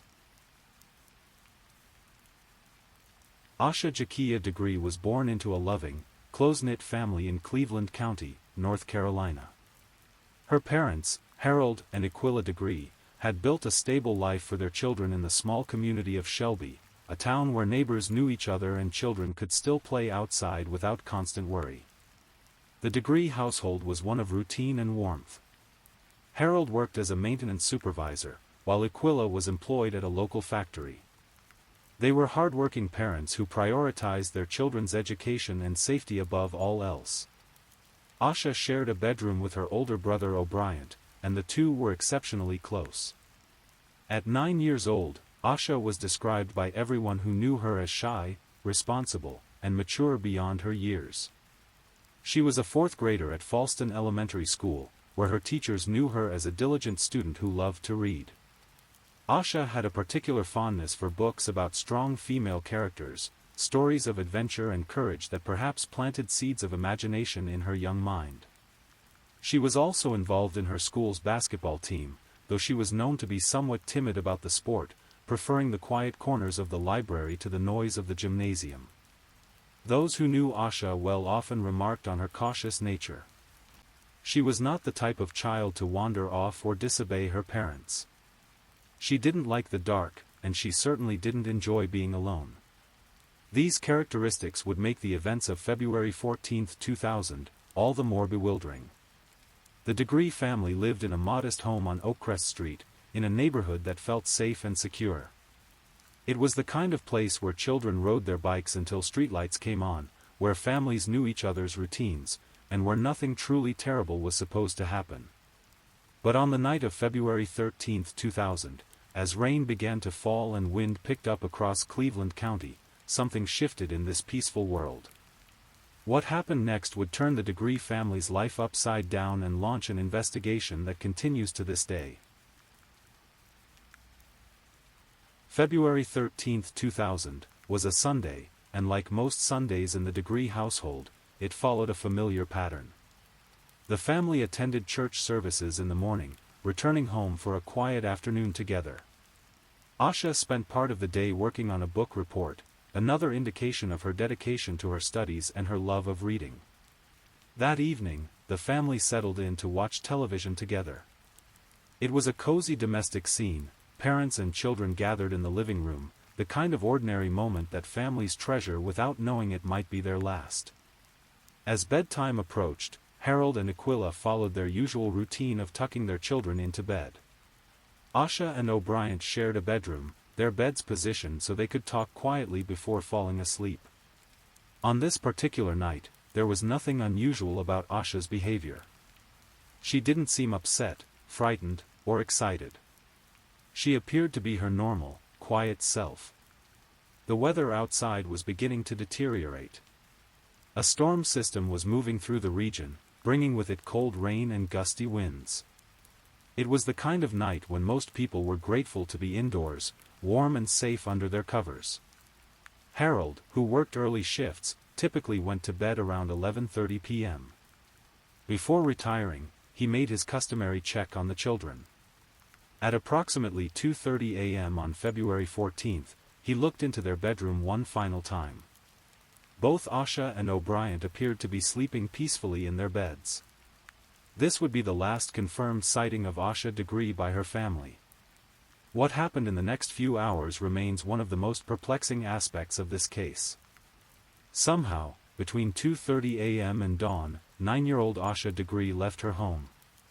She didn't simply wander out in confusion or fear. Evidence would later suggest that she had packed her backpack with clothing and personal items before leaving.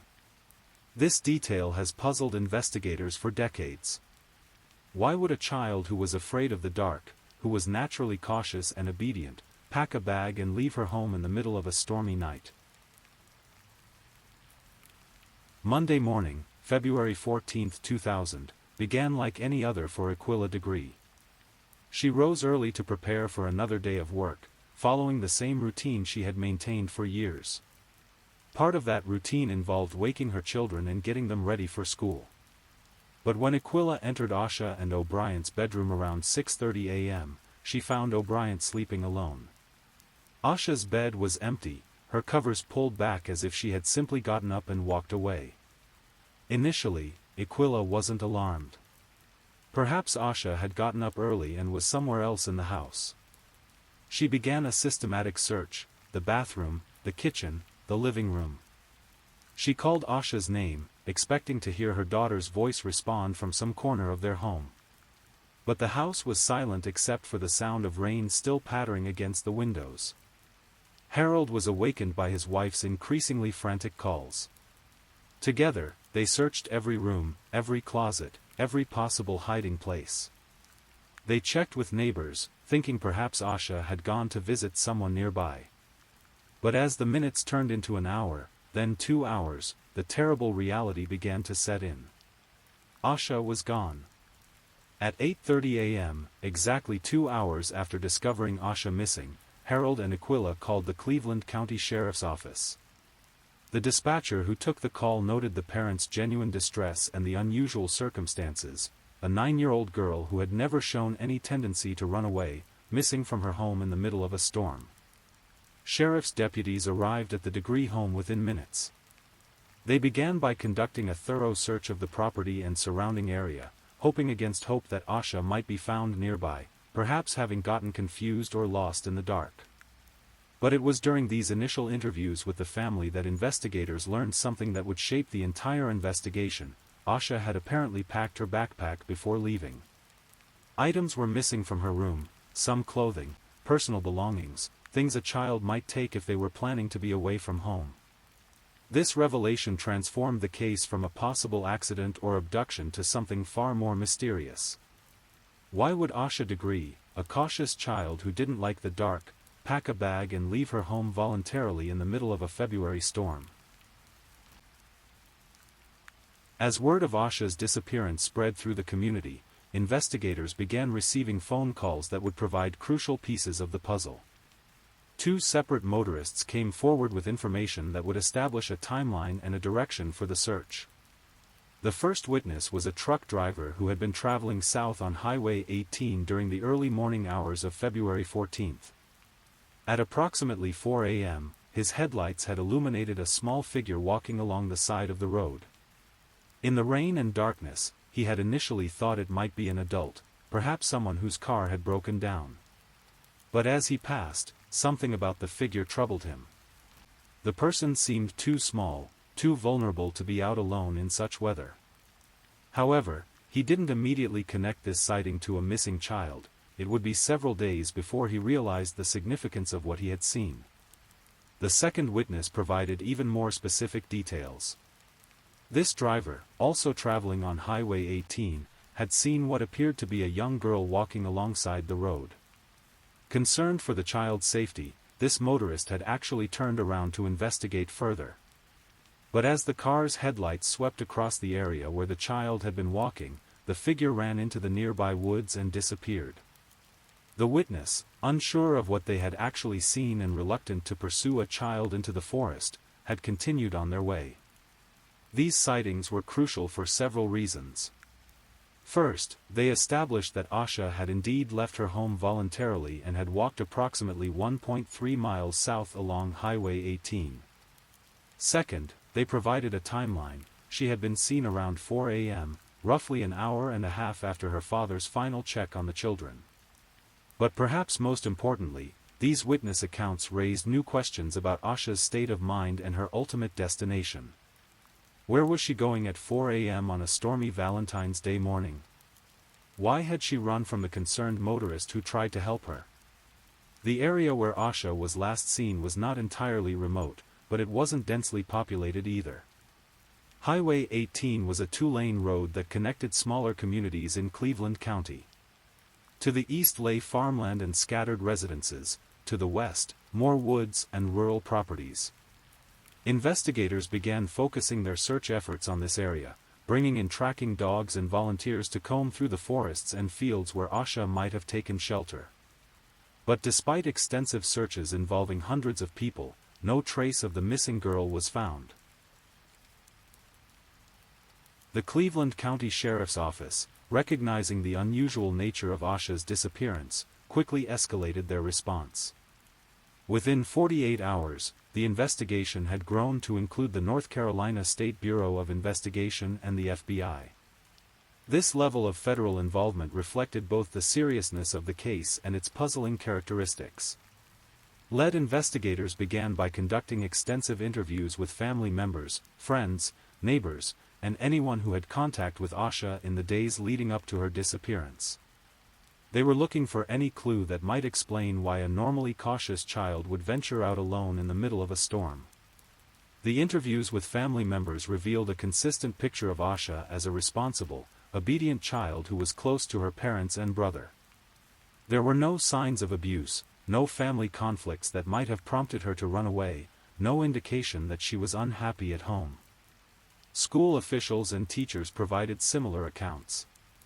Asha was well liked by her classmates and teachers, though she was somewhat shy and reserved. Her academic performance was good, and there were no disciplinary issues or concerns about her behavior.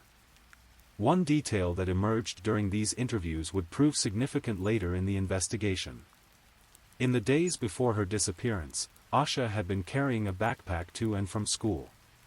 Her parents recalled seeing her with this backpack, though they hadn't paid particular attention to its contents at the time. Investigators also learned that Asha had been looking forward to an upcoming basketball game. She was part of her school's team, though she was not particularly confident about her athletic abilities. Some of her teammates mentioned that she had seemed slightly anxious about an upcoming game, but not unusually so. As the investigation expanded, detectives began examining Asha's room more carefully. They noted which items were missing, some clothing, a few personal belongings, and most significantly, her backpack. The selection of items suggested some level of planning, though it was unclear what kind of trip or absence Asha might have been preparing for. Investigators also began mapping out the route Asha would have taken from her home to Highway 18. It was a distance of about 1.3 miles, much of it along dark rural roads. For a child who was afraid of the dark, this journey would have required tremendous courage or compelling motivation. News of Asha's disappearance spread quickly through the tight-knit community of Shelby and the surrounding Cleveland County area. The response was immediate and overwhelming. Hundreds of volunteers joined organized search efforts, combing through woods, fields, abandoned buildings, and any location where a frightened child might seek shelter. Local businesses donated supplies and resources to support the search efforts. Churches organized prayer vigils and fundraising events to help the Degree family. Schools sent home flyers with information about Asha, hoping that some detail might jog someone's memory or prompt new leads. The media attention began locally but quickly expanded to regional and then national coverage. Asha's story had elements that captured public attention: a young child, a mysterious disappearance, puzzling circumstances that defied easy explanation. Within a month of her disappearance, the Degree family appeared on The Montel Williams Show to publicize the case and ask for public assistance. Other national programs, including America's Most Wanted and The Oprah Winfrey Show, also featured Asha's story. In March 2000, authorities erected a full-size color billboard along Highway 18, near where Asha was last seen. The billboard featured her photograph and vital information, serving as a constant reminder to travelers that a little girl was still missing. The public response included thousands of tips and potential leads. Each one had to be investigated, documented, and either pursued or eliminated. Some callers reported seeing children who resembled Asha in various locations across the region and beyond. Others provided information about suspicious individuals or unusual activities in the area around the time of her disappearance. Despite this massive effort, the investigation began to reach a frustrating plateau. Leads were followed up but didn't produce significant breakthroughs. Physical evidence was minimal, and the trail seemed to grow colder with each passing week. However, investigators remained committed to finding answers. They established a dedicated task force to handle the case, ensuring that new leads would continue to be investigated and that the search for Asha would not be abandoned. More than a year after Asha's disappearance, on August 3, 2001, construction workers made a discovery that would reinvigorate the investigation and provide the first significant physical evidence in the case. The workers were clearing brush along Highway 18 in Burke County, North Carolina, approximately 26 miles north of where Asha was last seen.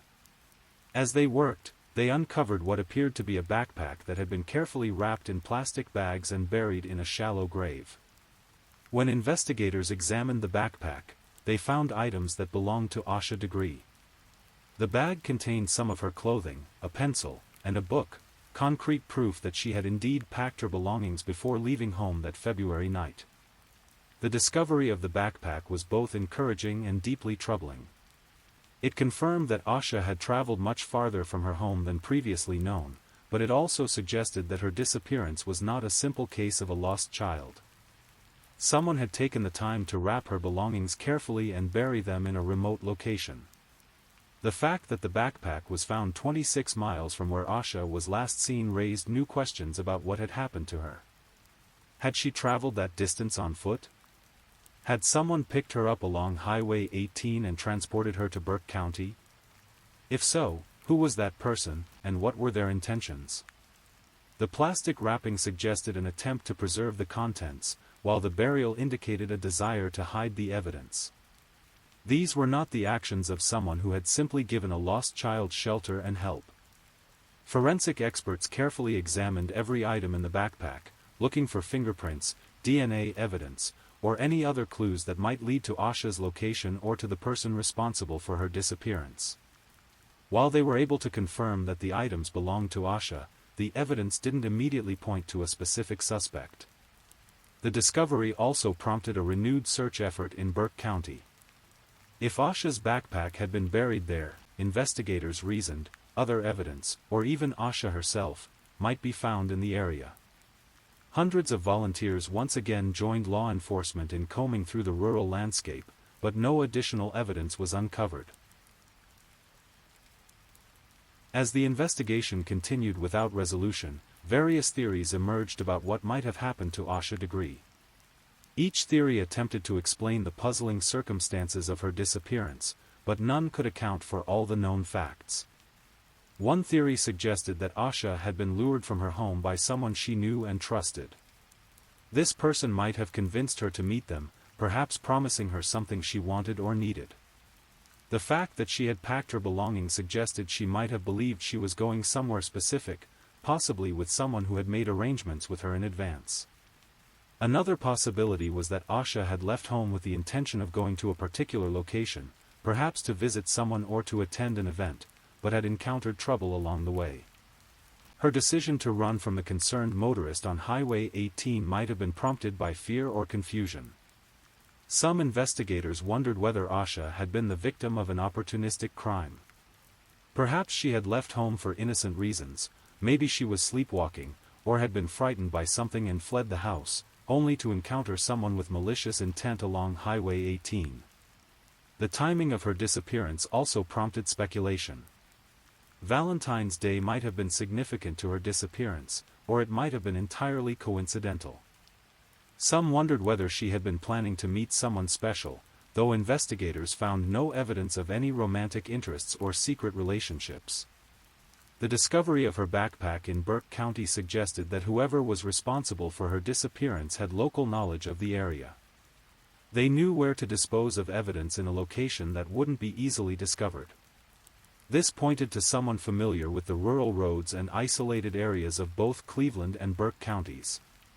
Despite extensive investigation, polygraph tests, and interviews with numerous persons of interest, investigators were unable to develop a clear suspect or definitive theory about what had happened to Asha. Throughout the years of investigation and uncertainty, Harold and Aquila Degree demonstrated remarkable strength and determination. They refused to give up hope that Asha might be found alive, while simultaneously supporting law enforcement efforts to solve the case. The couple became advocates for missing children, working with organizations dedicated to finding missing persons and supporting other families facing similar tragedies. They established a foundation in Asha's honor and organized annual events to keep her case in the public eye.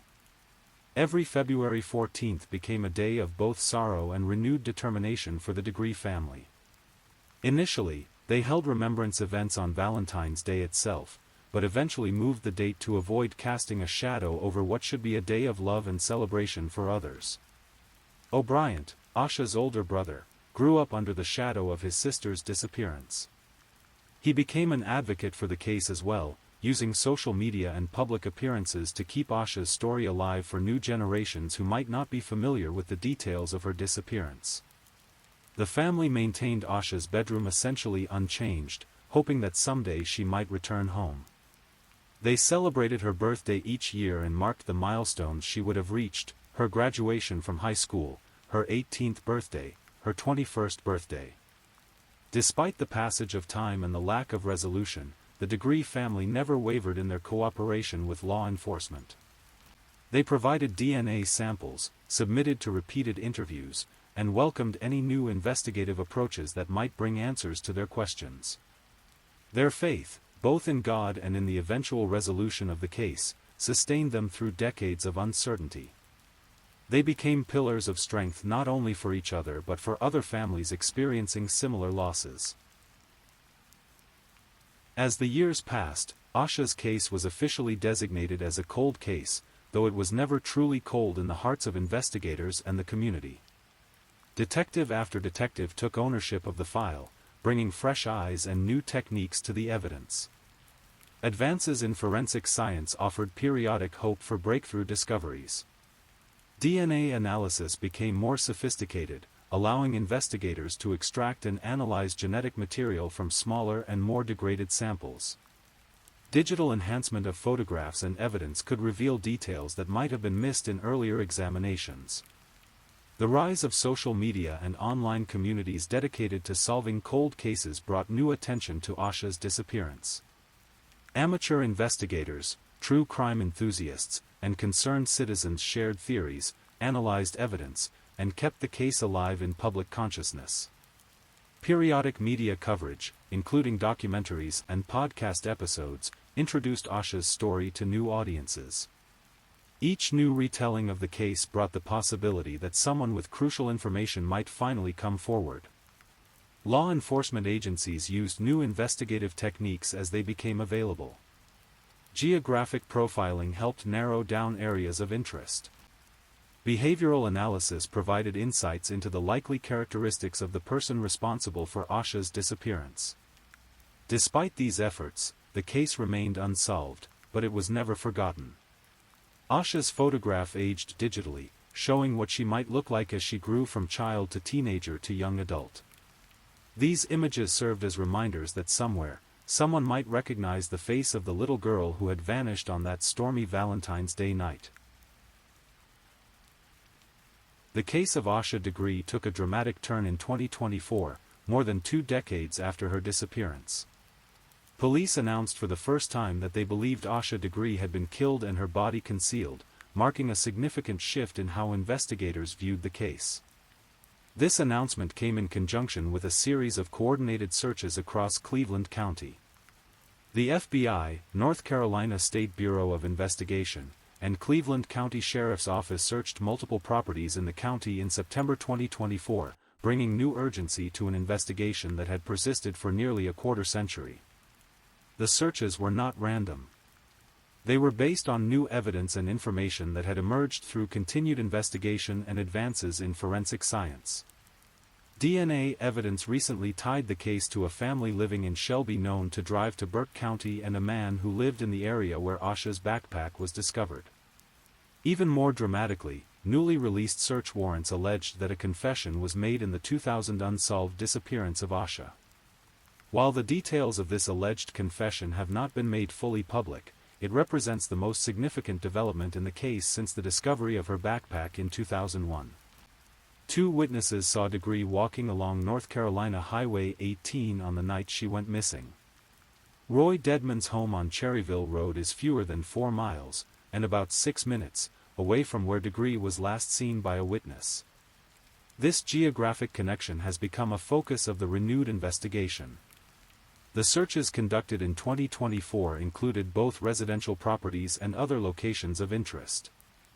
Witnesses told investigators that Degree was last seen walking along North Carolina Highway 18 on February 14, 2000, before being pulled into a car similar to the one recovered from the Cherryville Road home. As recently as early 2025, the investigation into Asha's disappearance has continued to yield new evidence and leads. There are new details in the cold case of 9-year-old Asha Degree, who disappeared out of Cleveland County in 2000, including the seizure of electronic devices for analysis. The persistence of investigators and the advancement of technology have combined to breathe new life into a case that many feared might never be solved. DNA and newly revealed text messages inch investigators closer to finding out why Asha left her home that February night. The reward for information leading to the resolution of Asha's case has been increased multiple times over the years. The reward increased in Asha Degree case 25 years after her disappearance in North Carolina, reflecting the continued commitment of law enforcement and the community to finding answers. What makes these recent developments particularly significant is their specificity. Rather than the broad searches and general appeals for information that characterized earlier phases of the investigation, recent activities have focused on particular individuals, properties, and pieces of evidence. The investigation has also benefited from improvements in investigative techniques and interagency cooperation. Federal, state, and local law enforcement agencies have coordinated their efforts more effectively, sharing resources and expertise in ways that weren't possible in 2000. Public interest in the case has remained strong, with social media and online communities continuing to discuss and analyze every development. This sustained attention has likely contributed to witnesses coming forward with information they might have previously kept to themselves. Despite the recent developments and the passage of 25 years, fundamental questions about Asha Degree's disappearance remain unanswered. What motivated a cautious 9-year-old to leave her warm, safe home in the middle of a February storm? Who, if anyone, was she planning to meet? What happened to her after she was last seen walking along Highway 18? The case has become a touchstone for discussions about child safety, stranger danger, and the vulnerabilities that exist even in seemingly safe communities. It has prompted changes in how missing children cases are investigated and has contributed to improvements in Amber Alert systems and community response protocols. For investigators, Asha's case represents both a professional challenge and a personal mission. Many of the detectives who have worked on the case over the years have described it as the one that haunts them, the puzzle they can't stop trying to solve. The case has also highlighted the importance of community involvement in solving crimes. The hundreds of volunteers who have participated in searches, the citizens who have provided tips and information, and the media attention that has kept the case in public view have all contributed to the ongoing investigation. Asha's story has inspired legislation aimed at improving the response to missing children cases and has contributed to the development of new investigative techniques and protocols. Her legacy extends beyond her own case to encompass broader efforts to protect children and solve similar crimes. The digital age has brought new tools to the investigation, from advanced DNA analysis to social media outreach to sophisticated data analysis techniques. These tools offer hope that even decades-old cases can still be solved, that new evidence can still be discovered, and that justice can still be served. As we consider the story of Asha Degree, we must remember that behind all the investigation details, media coverage, and public speculation was a real little girl with hopes, dreams, and a family who loved her deeply. Asha was a child who loved to read, who was working on becoming more confident in basketball, who shared a room with her big brother and felt safe in her parents' care. She was a student who took her schoolwork seriously, a daughter who obeyed her parents, and a sister who was an integral part of her family's daily life. Her disappearance created a void that can never be filled. Her parents missed watching her grow up, graduate from school, perhaps go to college, maybe get married and have children of her own. Her brother lost his companion and confidant. Her extended family, friends, and community lost a bright light that was extinguished far too early. The impact of her disappearance extended far beyond her immediate family. Classmates who knew her carried the memory of their missing friend throughout their own childhoods and into adulthood. Teachers who had worked with her wondered what contributions she might have made to the world if she had been given the chance to grow up. The broader community was forever changed by her disappearance. Parents became more vigilant about their children's safety. Neighbors paid closer attention to unusual activities in their areas. The innocence that had characterized small-town life in Cleveland County was irrevocably altered. Yet Asha's memory has also inspired positive change. The foundation established in her honor has helped other missing children and their families. The attention her case has received has contributed to improvements in how such cases are investigated and how communities respond to missing children. Despite the passage of 25 years, those who knew and loved Asha Degree have never given up hope for resolution. Her parents continue to believe that someday they will have answers about what happened to their daughter. Law enforcement agencies remain committed to solving the case, bringing in new investigators and new techniques as they become available. The recent developments in the case have renewed optimism that resolution may finally be within reach. The combination of new evidence, advanced forensic techniques, and the persistence of investigators has created momentum that didn't exist in earlier phases of the investigation. Community support for the Degree family and for the investigation has never wavered. Annual events continue to keep Asha's memory alive and to generate new leads and information. Social media has allowed the case to reach new audiences and has facilitated the sharing of information and theories among those interested in seeing it solved. The case has also benefited from the growth of true crime as a genre of entertainment and public interest. Podcasts, documentaries, and online forums dedicated to unsolved cases have kept Asha's story in the public consciousness and have introduced it to people who might not have been aware of it otherwise. For many who have followed the case over the years, it has become more than just a news story or an unsolved mystery. It has become a symbol of the vulnerability of children, the importance of community, and the power of persistence in the face of seemingly insurmountable challenges. The investigation continues, with new leads being pursued and new evidence being analyzed. Each development brings the possibility that this may be the breakthrough that finally provides answers to the questions that have persisted for so long. As we reach the end of our journey through the story of Asha Degree, we find ourselves in the same position as the investigators, family members, and community members who have grappled with this case for 25 years. We have more questions than answers, more mystery than resolution. What we do know is that on a cold, rainy night in February 2000, a 9-year-old girl made a decision that would puzzle investigators and capture public attention for decades to come. We know that she packed her belongings, left her safe home, and walked into the darkness of a storm that mirrors the mystery surrounding her disappearance. We know that 2 motorists saw her walking along Highway 18 in the early hours of Valentine's Day, and that when one tried to help her, she ran into the woods and was never seen again. We know that her backpack was found more than a year later, carefully wrapped and buried 26 miles from where she was last sighted. We know that her disappearance has profoundly affected everyone who knew her and many who never met her but were touched by her story. We know that the investigation continues, that new evidence continues to emerge, and that hope for resolution has never been abandoned. What we don't know is what motivated Asha to leave her home that night, where she was going, who she might have been planning to meet, or what ultimately happened to her. We don't know whether she is still alive somewhere, though recent developments suggest that investigators now believe she was killed.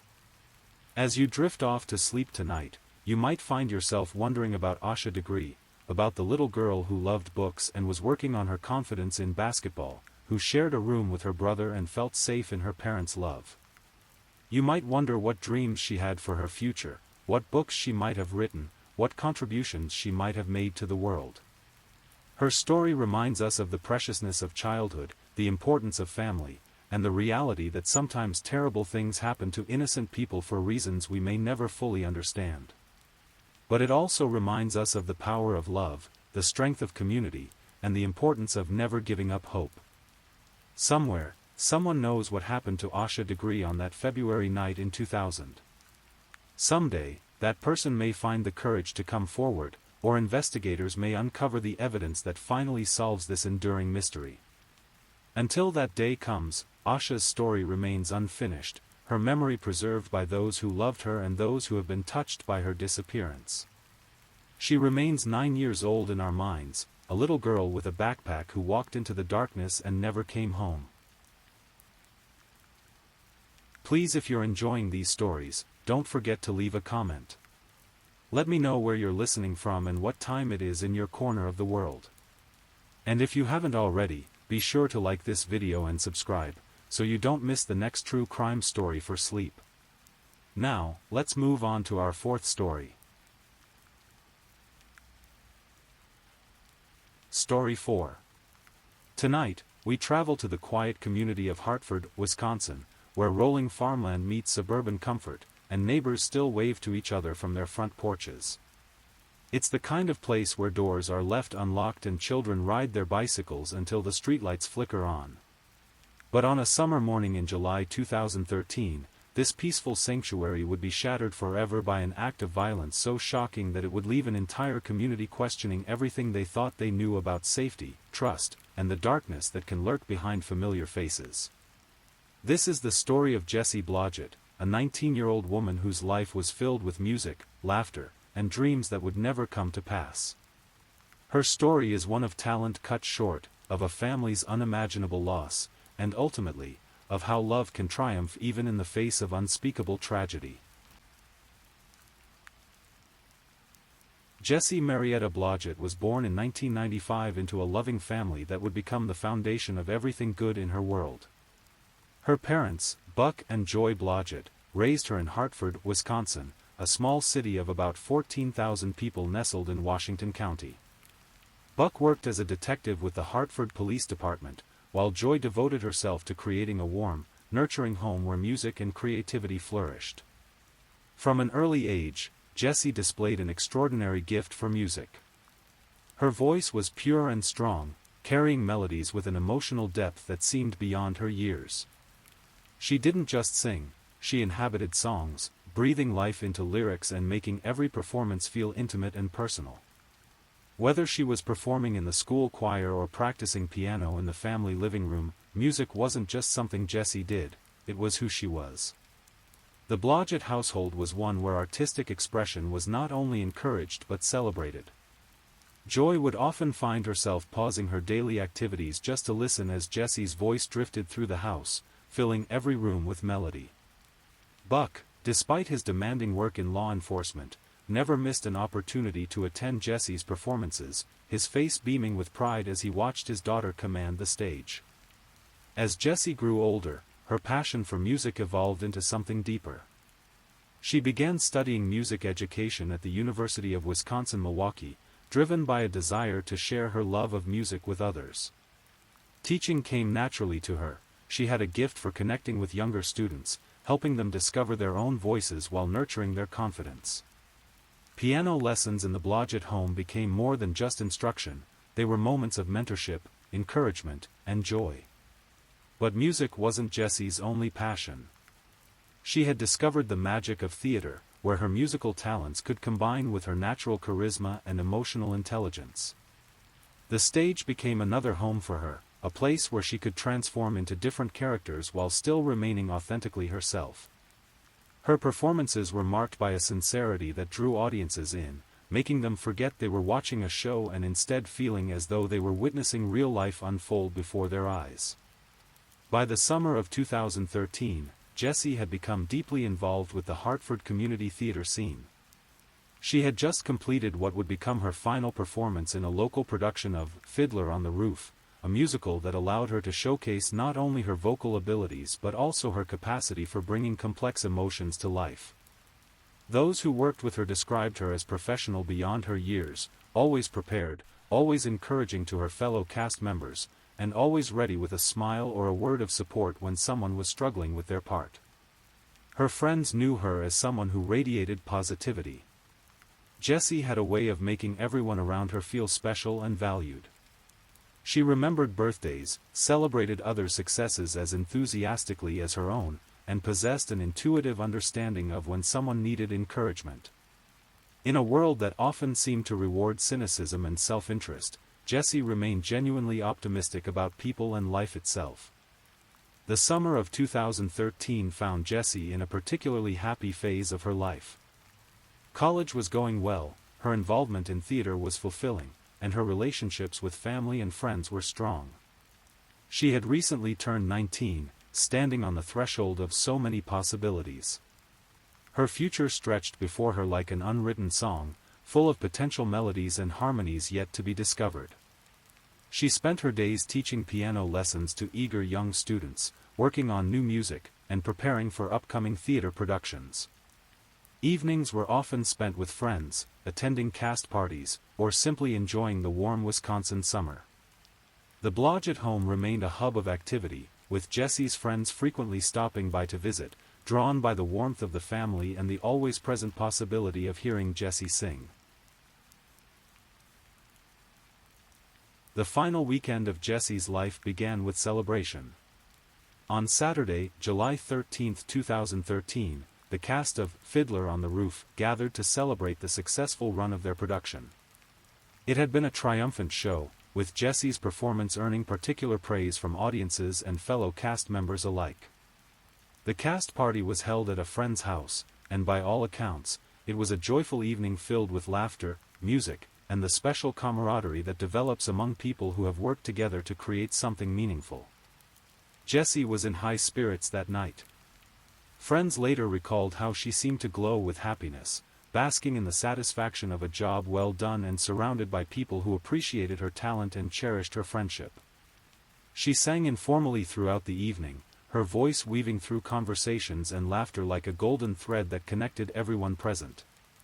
As the evening wound down, Jessie made her rounds, saying goodbye to her friends with the warmth and affection that characterized all her interactions.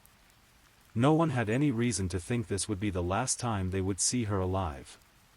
She was young, talented, beloved, and seemingly untouchable by the darkness that can sometimes invade even the most innocent lives. Sunday, July 14, was a quiet day for the Blodgett family.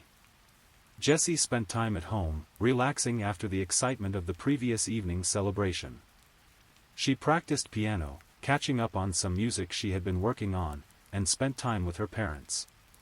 It was the kind of peaceful family day that creates the foundation of happy memories, ordinary moments that become precious only in retrospect. That evening, Jessie prepared for bed as she had countless times before. She had a piano lesson scheduled for the following morning, Monday, July 15, with one of her younger students. Teaching these lessons brought her great joy. She loved watching children discover their musical abilities and gain confidence in their skills. The lesson was scheduled for late morning, giving her plenty of time to sleep in and start her day at a leisurely pace. Buck and Joy Blodgett also settled in for the night, their daughter safe under their roof, surrounded by the love and security of home. Like many families in Hartford, they had a habit of leaving doors unlocked, trusting in the safety of their community and the fundamental goodness of their neighbors.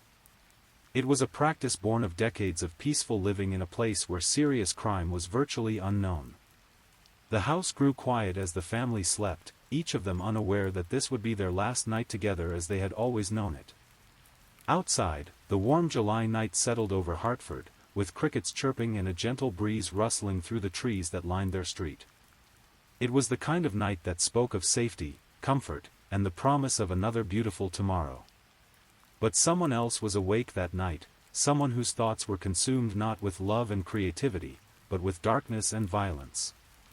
Someone who knew the Blodgett family's habits, who understood that doors were often left unlocked, who had been planning and fantasizing about what he wanted to do. Someone who had been hiding his true nature behind a mask of friendship and concern. Monday morning, July 15, 2013, began like countless others in the Blodgett household. Joy woke first, moving quietly through her morning routine while Buck prepared for another day at the police department. The house was peaceful, with the summer sunlight streaming through windows and the promise of another warm day ahead. As the morning progressed, Joy noticed that Jessie hadn't emerged from her bedroom. This wasn't particularly unusual. 19-year-old college students were known for sleeping in during summer break, and Jessie's piano lesson wasn't scheduled until later in the morning. Joy continued with her own activities, occasionally glancing at the clock and thinking about when she might need to wake her daughter. When the time for Jessie's piano lesson approached and passed without any sign of her daughter stirring, Joy began to feel the first stirrings of concern. Jessie was responsible and reliable, especially when it came to her teaching commitments. She took pride in being punctual and well prepared for her students, and missing a lesson without notice was completely out of character. Joy approached Jessie's bedroom door and called out to her daughter. When there was no response, she called again, louder this time, expecting to hear the sleepy acknowledgement of someone gradually waking up. The silence that greeted her was profound and unsettling. Opening the bedroom door, Joy stepped inside, expecting to find Jessie in a deep sleep that would require gentle shaking to overcome. What she found instead would haunt her for the rest of her life. Jessie lay motionless on her bed, positioned in a way that immediately struck Joy as wrong, unnatural, disturbing. "Jessie?" Joy called, her voice now carrying the edge of panic that every parent recognizes but hopes never to experience. She moved closer to the bed, her heart beginning to race as her mind struggled to process what she was seeing. "Honey, what happened to you?" Joy reached out to touch her daughter's shoulder, to shake her gently awake, but the moment her hand made contact, she knew. The stillness was absolute. The warmth of life was gone. Her daughter, her beautiful, talented, beloved daughter, was dead. The 911 call that followed would become part of the official record of this tragedy, preserving forever the raw anguish of a mother discovering her child's lifeless body. Joy's voice, caught between disbelief and devastation, spoke the words that would transform this peaceful Monday morning into the beginning of a nightmare that would engulf not just the Blodgett family, but the entire Hartford community. "Honey, no," she could be heard saying, the simple words carrying the weight of a parent's absolute devastation. Within minutes, the Blodgett home was transformed from a place of domestic tranquility into a crime scene. Police officers, paramedics, and investigators descended upon the house, their presence serving as stark confirmation that something terrible had indeed occurred. Buck Blodgett, the veteran police detective, found himself on the other side of an investigation for the first time in his career, experiencing the profound helplessness of being a victim rather than an investigator. The initial assessment by responding officers was that they were dealing with a possible natural death or medical emergency. Jessie appeared to be lying peacefully in her bed, and there were no immediately obvious signs of violence or struggle. For a brief moment, there was hope that perhaps this was some tragic medical event, something that could be explained and understood, even if it could never be accepted. But as paramedics and the medical examiner began their preliminary examination, the true nature of what had occurred began to emerge. There were subtle signs of trauma, marks that suggested this was not a natural death but something far more sinister. The position of the body, certain physical evidence, and the absence of any known medical conditions that might explain sudden death all pointed toward one horrifying conclusion: Jessie Blodgett had been murdered. The realization hit the family and the responding officers like a physical blow. Hartford was not a place where murders occurred. The community had experienced only 2 previous homicides in more than a century, and both of those had been domestic disputes with clear motives and quickly identified perpetrators. This was different. This was a young woman with no known enemies, no involvement in dangerous activities, no apparent reason for anyone to wish her harm. As word of Jessie's death began to spread through Hartford, the community's response was immediate and overwhelming. This wasn't just another news story, this was one of their own, a young woman who had touched countless lives through her music and her teaching, whose family was well known and respected throughout the area. The idea that such a thing could happen here, to someone like Jessie, challenged every assumption about safety and security that had allowed people to sleep peacefully in their homes with unlocked doors. The Hartford Police Department found itself facing the most significant criminal investigation in the community's modern history. With Buck Blodgett being one of their own, every officer felt a personal investment in finding answers and bringing justice for Jesse. However, Buck's position also created complications, as departmental policy and investigative best practices required that he be removed from any direct involvement in the case. The Wisconsin Division of Criminal Investigation was called in to assist, bringing additional resources and expertise to what was clearly going to be a complex and high-profile case. The medical examiner's preliminary findings confirmed what the physical evidence had suggested: Jesse had been the victim of a violent crime. She had been sexually assaulted and strangled to death in her own bedroom, in what should have been the safest place in her world. The autopsy revealed the horrifying details of Jesse's final moments. She had been bound with improvised restraints, assaulted, and then strangled with a ligature. The brutality of the attack stood in stark contrast to everything that was known about Jesse's life and character. This was not a crime of passion or a robbery gone wrong. This was something planned and deliberate, carried out by someone who had taken pleasure in causing suffering. One of the most disturbing aspects of the crime scene was the absence of any signs of forced entry. The killer had entered the house through an unlocked door, taking advantage of the family's trusting nature and the community's general sense of security. This detail sent shockwaves through Hartford, as families suddenly realized that their own habits of leaving doors unlocked might have put them at risk. The investigation team faced the challenging task of trying to understand not just what had happened, but who could have done such a thing. They began by interviewing Jesse's family, friends, and acquaintances, looking for anyone who might have harbored ill will toward her or who might have had the opportunity to commit the crime. What they discovered was a young woman who seemed to have no enemies, whose life was filled with positive relationships and meaningful activities. Jesse's friends spoke of her kindness, her talent, and her genuine care for others. Her piano students' families described her as patient and encouraging, someone who had made a real difference in their children's lives. Her fellow cast members from Fiddler on the Roof remembered her as professional, supportive, and always ready to help others succeed. The picture that emerged was of someone who had touched many lives in positive ways, making the brutality of her death even more incomprehensible. The investigation expanded to include a careful examination of Jesse's digital footprint, her social media accounts, her phone records, and her daily routines. Investigators were looking for any pattern or connection that might lead them to her killer.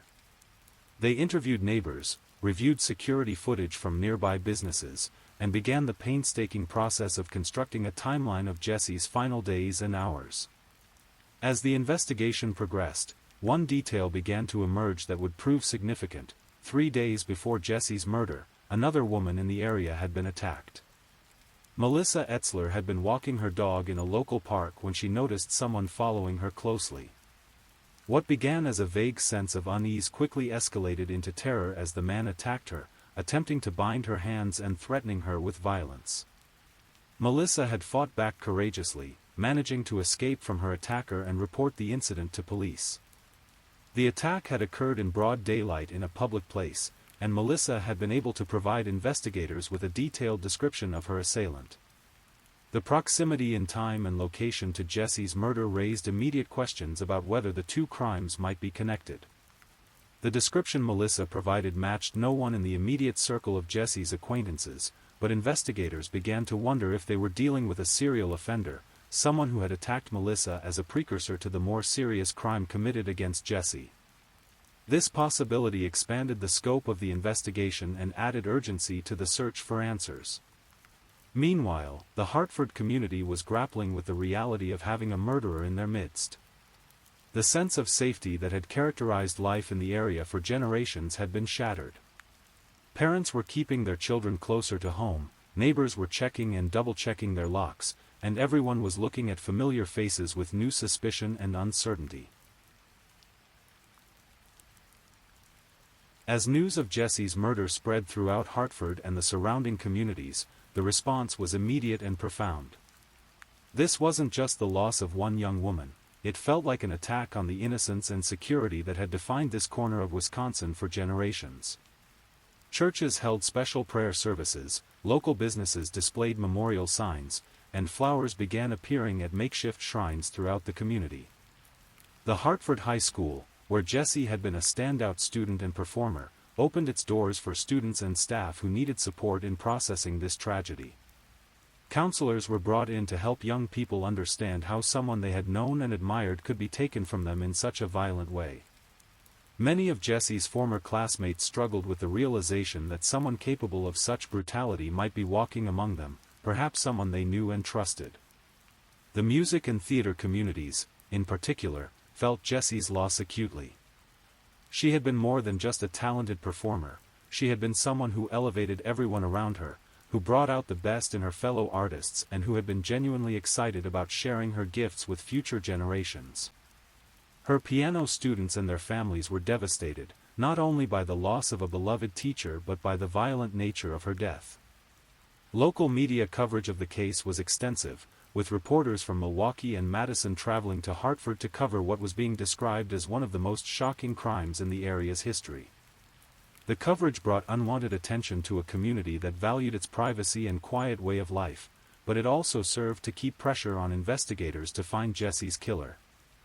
Buck and Joy Blodgett found themselves thrust into the public eye at the worst possible moment in their lives.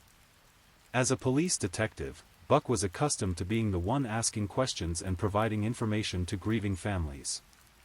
Now he was on the other side, struggling to cope with his own devastating loss while also trying to maintain faith in the investigative process he had devoted his career to serving. The couple's strength and dignity in the face of unimaginable tragedy became a source of inspiration for many in the community. Rather than retreating from public view, they chose to speak openly about Jessie's life and the impact she had made in her 19 years. They shared stories of her kindness, her talent, and her dreams for the future, ensuring that people would remember her for the light she had brought into the world rather than just the darkness of her death. A memorial service for Jessie was held at the Hartford Union High School auditorium, the same stage where she had performed in numerous productions over the years. The auditorium was filled to capacity, with people standing in the aisles and spilling out into the hallways.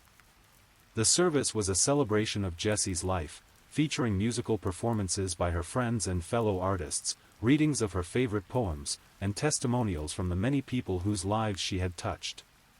One of the most moving moments came when her piano students, ranging in age from 6 to 16, performed a group piece that Jessie had been teaching them. Their young voices, some wavering with emotion, filled the auditorium with a melody that seemed to carry all the love and loss that words could not express. It was a fitting tribute to someone who had believed so deeply in the power of music to heal and connect people. As the service concluded, the community was left with a profound sense of loss but also with a determination to honor Jessie's memory by supporting one another and refusing to let fear destroy the bonds that had always made Hartford a special place to live. However, the question that haunted everyone remained unanswered: who had done this, and were they still among them? As the investigation into Jessie's murder continued, detectives found themselves following numerous leads that seemed to go nowhere. They had interviewed dozens of people, examined physical evidence from the crime scene, and explored every possible connection they could identify. The case was consuming enormous resources and emotional energy, but seemed no closer to resolution than it had been in the immediate aftermath of the discovery of Jessie's body. The breakthrough came from an unexpected source. As investigators continued to examine the attack on Melissa Etzler 3 days before Jessie's murder, they began to develop a more detailed profile of her attacker. Melissa had been remarkably observant during her terrifying ordeal, and her description of the man who had attacked her was specific enough to work with. More importantly, Melissa had noticed the man's vehicle. It was a distinct car that she was able to describe in detail, including partial license plate information. This gave investigators something concrete to work with, a way to potentially identify the attacker through motor vehicle records and surveillance footage from the area. As they began tracing vehicles that matched Melissa's description, one name emerged that would change everything about the investigation: Daniel Joseph Bartelt. The 19-year-old from nearby Hubertus owned a car that matched Melissa's description, and when investigators began looking into his background, they discovered connections to Jesse that no one had previously mentioned. Daniel Bartelt was not a stranger to the Blodgett family or to Jesse herself. He was a former classmate and acquaintance who had known Jesse from their high school years. More significantly, he had been present at the cast party following the final performance of Fiddler on the Roof on Saturday, July 13, just 2 days before Jesse's murder. He had been among the friends and fellow performers who had celebrated with Jesse during what would be the last happy evening of her life. When investigators began to examine Daniel's background more closely, they discovered a young man whose outward appearance masked a deeply troubled inner life. To those who knew him casually, Daniel seemed like a typical teenager, perhaps a bit quiet and awkward, but nothing that would have raised serious concerns.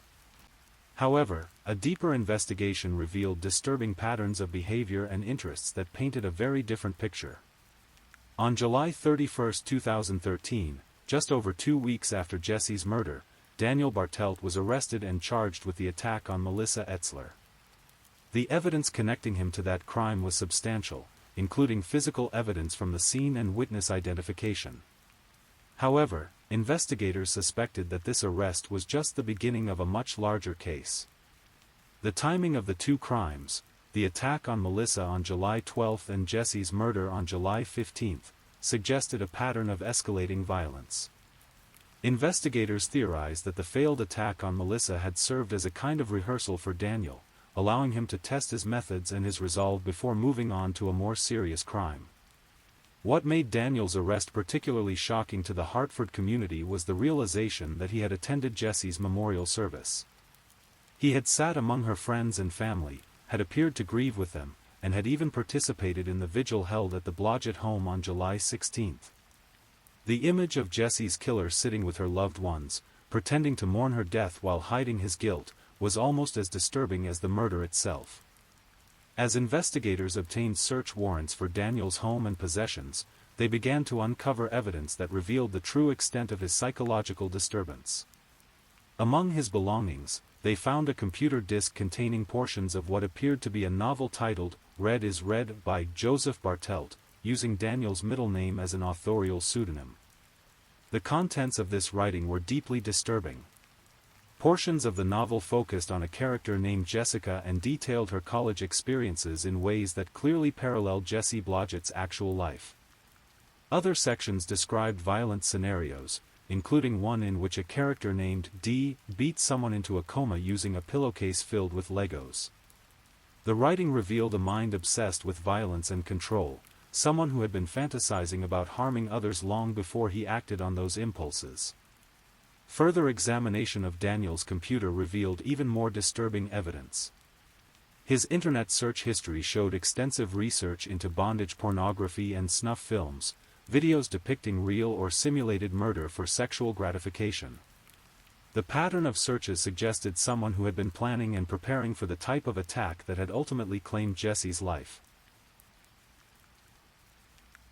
On August 1, 2013, Daniel Joseph Bartelt was formally charged with first-degree intentional homicide in the death of Jesse Blodgett. The charges detailed a crime of unspeakable brutality.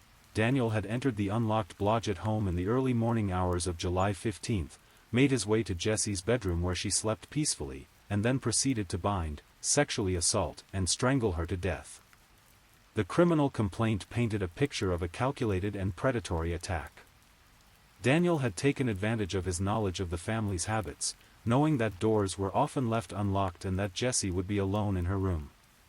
The crime appeared to have been motivated by his own twisted sexual fantasies, with Jessie chosen as a victim because she was accessible and because he believed he could commit the crime without being detected. The news of Daniel's arrest sent shockwaves through both Hartford and the neighboring community of Hubertus where he lived. People who had known him struggled to reconcile the quiet, seemingly unremarkable young man they remembered with the monster capable of such brutality. His former teachers described him as an average student who had never caused any serious problems, while classmates remembered him as someone who kept to himself but had never shown signs of violent tendencies. For the Blodgett family, Daniel's arrest brought a complex mix of emotions. There was relief that Jesse's killer had been identified and would face justice, but there was also the horrifying realization that their daughter had been murdered by someone they had welcomed into their home, someone who had sat with them and pretended to grieve while hiding his terrible secret. The fact that Daniel had been present at Jesse's memorial service and vigil took on a particularly sinister significance in light of his arrest. Investigators revealed that this type of behavior, where killers insert themselves into the investigation or the mourning process, is not uncommon among certain types of predators. Some are driven by a desire to experience the impact of their crimes, while others seem to derive satisfaction from the knowledge that they are fooling everyone around them. As more details of the case became public, the community's sense of betrayal deepened. This wasn't a stranger who had targeted Jessie randomly, this was someone who had known her, who had been part of her social circle, who had attended the same schools and participated in some of the same activities. The violation felt personal in a way that a random crime might not have. Daniel's family found themselves in an impossible position, devastated by the charges against their son while also horrified by what he had allegedly done. They had to grapple with the realization that they had been living with someone capable of murder, someone who had hidden his true nature so completely that even those closest to him had no idea of the darkness he harbored. The legal proceedings that followed would reveal even more disturbing details about Daniel's psychological state and his preparation for the crime. Evidence suggested that this had not been an impulsive act but something he had been planning and fantasizing about for some time. The attack on Melissa Etzler appeared to have been a trial run, a way for him to test his methods and his nerve before moving on to murder.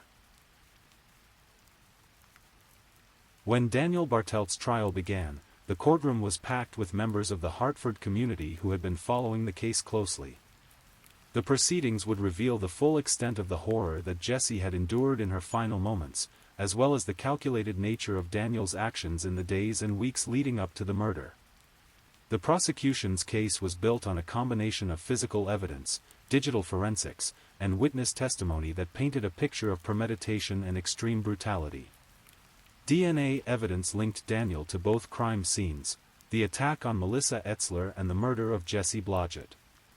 His computer had been seized and analyzed, revealing the disturbing search history and the novel he had been writing that appeared to be based on Jesse's life.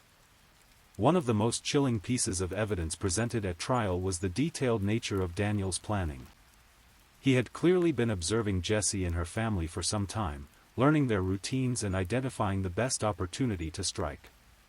The fact that he knew about their habit of leaving doors unlocked and that he chose a time when Jessie would be alone in the house demonstrated a level of calculation that made his crimes even more heinous.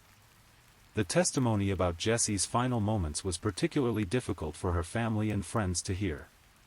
The medical examiner's report detailed the restraints that had been used to bind her, the sexual assault she had endured, and the ligature that had been used to strangle her. The brutality of the attack stood in stark contrast to the gentleness and kindness that had characterized Jesse's life. Daniel's defense team faced an almost impossible task. The evidence against their client was overwhelming, and his actions were so brutal and senseless that finding mitigating factors was extremely difficult. They attempted to argue that Daniel was mentally ill and not fully responsible for his actions, but this argument was undermined by the clear evidence of planning and premeditation that the prosecution had presented. Throughout the trial, Daniel himself remained largely emotionless, showing little reaction to the testimony about his crimes or the impact they had had on Jesse's family and the community. This apparent lack of remorse or empathy only served to reinforce the prosecution's argument that he was a dangerous predator who posed a continued threat to society.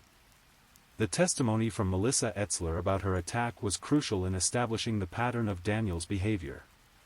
Her detailed description of the assault and her courageous decision to fight back and escape had not only saved her own life but had also provided investigators with the crucial evidence needed to identify Daniel as a suspect in Jesse's murder.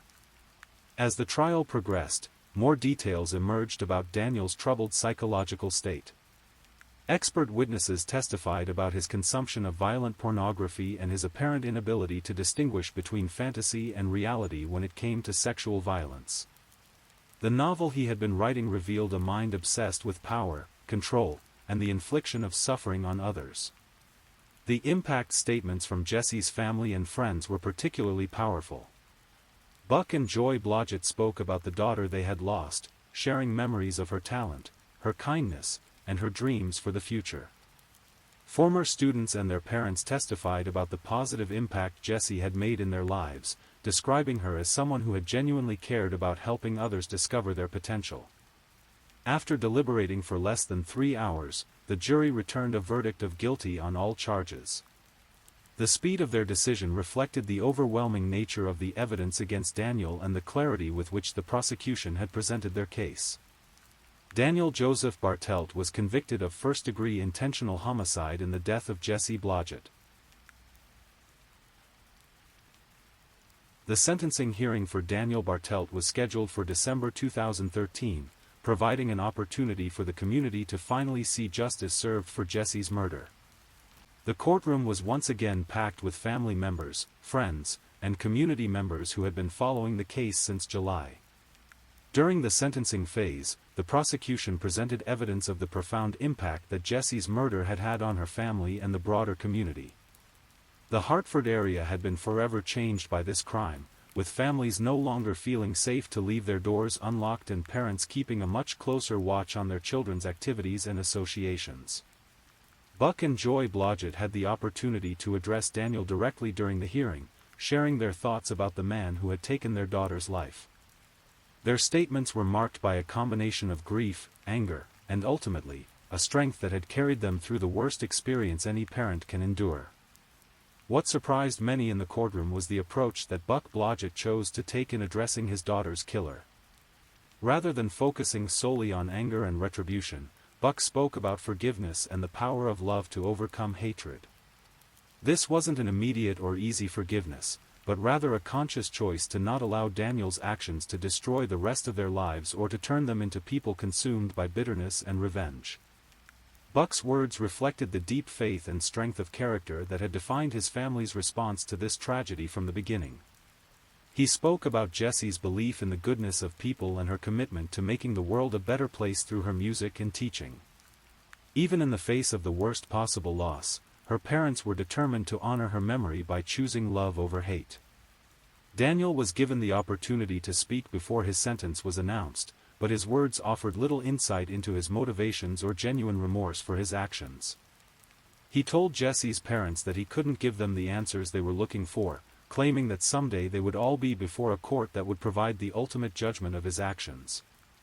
This vague reference to divine justice rang hollow to many who heard it, coming from someone who had shown no evidence of genuine spiritual understanding or repentance.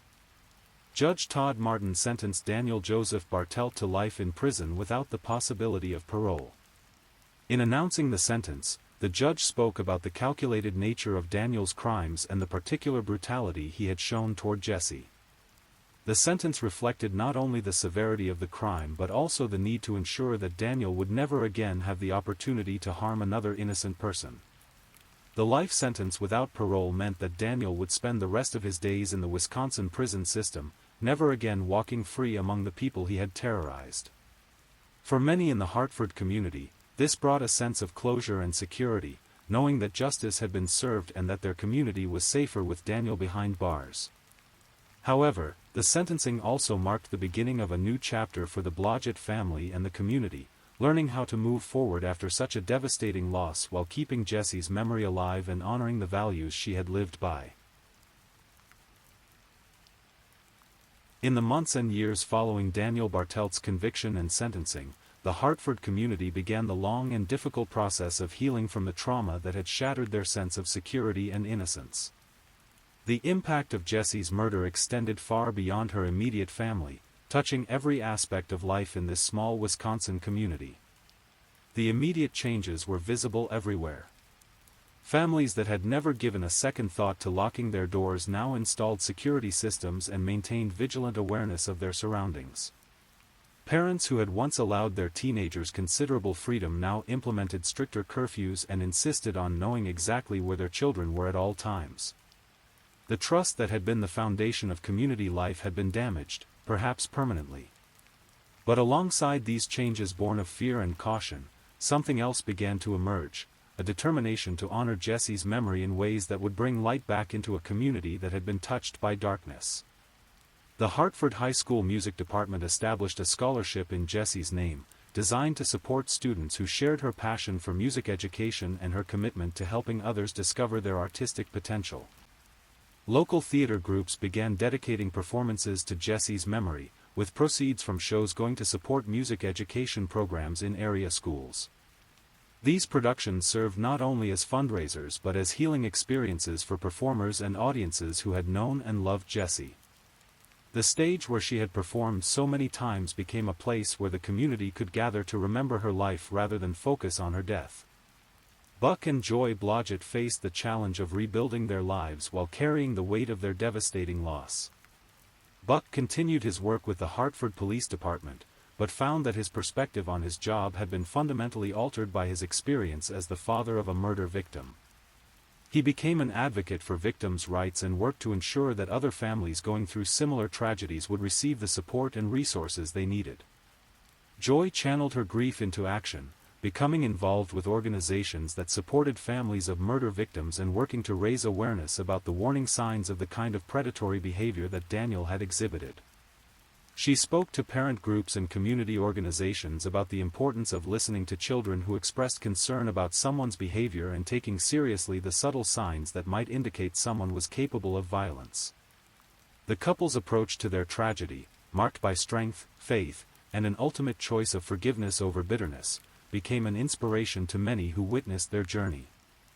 They didn't minimize the horror of what had happened to their daughter, but they refused to allow that horror to define the rest of their lives or to destroy their faith in the fundamental goodness of most people.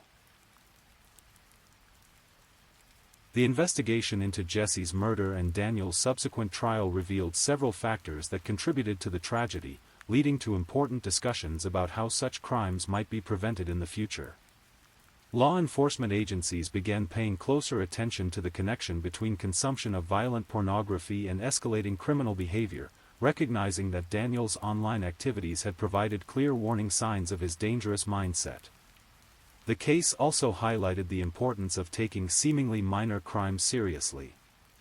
The attack on Melissa Etzler could have been dismissed as an isolated incident or treated as a lesser priority, but investigators' decision to pursue it aggressively had been crucial in identifying Daniel as Jessie's killer. This reinforced the understanding that crimes like attempted abduction and assault often serve as precursors to more serious violent offenses. Educational institutions began implementing new programs designed to help young people recognize and report concerning behavior in their peers. The fact that Daniel had attended school with Jessie and had been part of her social circle without anyone recognizing the danger he posed highlighted the need for better awareness of the warning signs of potential violence. Mental health professionals used Daniel's case as an example of how certain types of psychological disturbance can remain hidden from family members and friends until they manifest in criminal behavior.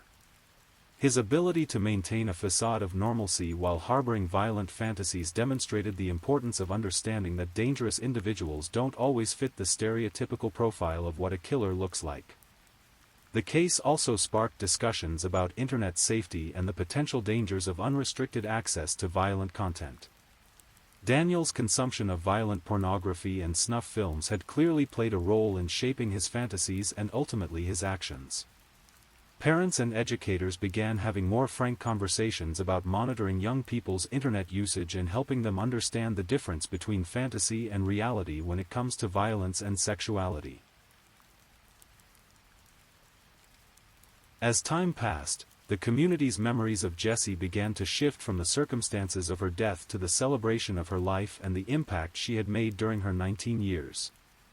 The music programs she had been part of continued to thrive, with new students discovering their own voices under the guidance of teachers who had been inspired by Jessie's example. Her former piano students, many of whom were still quite young when she died, carried forward the lessons she had taught them about more than just music. They remembered her patience, her encouragement, and her genuine belief in their abilities. As they grew older and some of them became musicians or music teachers themselves, they passed on the values and approaches they had learned from Jessie.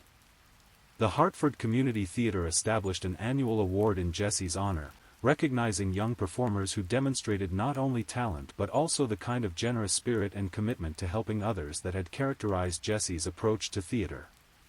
Recipients of the award were chosen not just for their individual abilities but for their willingness to support and encourage their fellow performers. Buck and Joy Blodgett established a foundation in their daughter's memory, focused on supporting music education and helping young people develop the skills and confidence to pursue their artistic dreams. The foundation provided instruments for students who couldn't afford them, funded scholarships for summer music camps, and supported innovative music education programs in schools throughout Wisconsin. Every year on July 15, the anniversary of Jessie's death, the Hartford community held a memorial concert in her honor. These events were not mournful occasions but celebrations of music and life, featuring performances by students and professional musicians alike. The concerts served as reminders that while Jessie's life had been cut short, the impact she had made continued to ripple outward through the lives of everyone she had touched. Jessie's murder became part of a larger national conversation about violence against women and the need for better recognition and intervention when warning signs of dangerous behavior appear. Her case was studied by criminologists and law enforcement professionals as an example of how seemingly minor incidents, like Daniel's attack on Melissa Etzler, can serve as precursors to more serious crimes. The role that violent pornography had played in shaping Daniel's fantasies and ultimately his actions became part of ongoing debates about the regulation and accessibility of such content. While there was no simple answer to the complex questions raised by these discussions, Jessie's case provided a clear example of how consumption of violent sexual content could contribute to real-world violence. Law enforcement agencies across the country began implementing new protocols for investigating attacks like the one on Melissa Etzler, recognizing that such incidents might be connected to more serious crimes. The quick work of investigators in linking the two cases and identifying Daniel as a suspect became a model for how such investigations should be conducted. The case also highlighted the importance of digital forensics in modern criminal investigations. The evidence found on Daniel's computer, his internet search history, his disturbing writings, and his online activities, had been crucial in understanding his motivations and proving his guilt. This reinforced the need for law enforcement to have the tools and training necessary to analyze digital evidence effectively. Perhaps the most remarkable aspect of the Blodgett family's response to their tragedy was their ultimate choice to focus on love and healing rather than hatred and revenge. This wasn't an easy or immediate decision, and it didn't mean that they minimized the horror of what had happened to Jessie. Instead, it represented a conscious choice to honor their daughter's memory by living according to the values she had embodied. Buck's career in law enforcement took on new meaning as he worked not just to solve crimes but to support other families going through similar tragedies. His unique perspective as both a police officer and a victim's family member allowed him to bridge the gap between law enforcement and the communities they served, helping to build understanding and trust on both sides. Joy's work with victim advocacy groups provided comfort and support to countless families dealing with the aftermath of violent crime. Her ability to speak from personal experience while also offering hope and practical guidance helped many people navigate the complex emotions and challenges that come with such loss. The scholarship and foundation programs established in Jessie's memory continued to grow and expand, touching the lives of hundreds of young musicians and artists. Many of the recipients went on to become teachers themselves, continuing the cycle of inspiration and encouragement that Jessie had begun. The community of Hartford, while forever changed by the events of July 2013, demonstrated remarkable resilience and capacity for healing. The tragedy had revealed both the darkness that could exist in human nature and the powerful force of community love and support. People who had never spoken before became close friends through their shared experience of loss and recovery. The question of justice in Jessie's case was complex and multifaceted. Daniel Bartelt's life sentence without parole ensured that he would never again have the opportunity to harm another person, which provided a measure of protection for society and a form of justice for Jessie's family. However, no legal penalty could truly compensate for the loss of Jessie's life or undo the trauma that her family and community had endured. The Blodgett family's journey toward forgiveness was not about excusing Daniel's actions or minimizing the horror of what he had done. Instead, it was about refusing to allow his evil acts to poison the rest of their lives or to turn them into people consumed by hatred and bitterness. This forgiveness was as much for their own healing as it was an expression of their faith and values. The concept of restorative justice, focusing on healing for victims and communities rather than just punishment for offenders, became part of the ongoing conversation about how society should respond to violent crime. While Daniel had shown no genuine remorse for his actions, the community's response demonstrated that healing and restoration were possible even in the aftermath of the most horrible crimes. The case raised important questions about how society identifies and intervenes with individuals who show warning signs of violent behavior. Daniel's online activities, his writings, and his escalating pattern of behavior had provided clear indicators of his dangerous mindset, but these signs had not been recognized or acted upon until after he had already committed murder. Years after Daniel Bartelt's conviction and sentencing, the impact of Jesse's life and death continued to reverberate through the Hartford community and beyond. The music programs that had been established in her memory had grown and flourished, providing opportunities for countless young people to discover their own artistic voices and develop the confidence to share their talents with others. Former students who had been taught by Jessie, many of whom were still children when she died, began reaching adulthood and pursuing their own careers in music education. They carried with them not just the technical skills she had taught them, but more importantly, the values of patience, encouragement, and genuine care for others that had characterized her approach to teaching. The annual memorial concerts had evolved into major community events that brought together professional musicians, students, and music lovers from throughout the region. These concerts served multiple purposes. They honored Jesse's memory, raised funds for music education programs, and provided a forum for the community to come together and celebrate the power of music to heal and inspire. Buck and Joy Blodgett had become respected voices in the victim advocacy community, speaking at conferences and training sessions for law enforcement and social service professionals. Their message was complex and nuanced, emphasizing both the need for justice and the importance of not allowing tragedy to destroy one's capacity for love and hope. The Hartford Police Department had implemented new training programs based partly on the lessons learned from Jesse's case, focusing on the importance of taking all reports of suspicious or threatening behavior seriously and recognizing the potential connections between seemingly unrelated incidents. As we reach the end of Jessie Blodgett's story, it's important to remember that while her life was tragically cut short, the impact she made during her 19 years continues to grow and expand. Every student who discovers a love of music through one of the programs established in her memory, every family that finds comfort and support through the advocacy work inspired by her death, every person who chooses forgiveness over hatred in the face of tragedy, all of these represent living extensions of Jesse's legacy.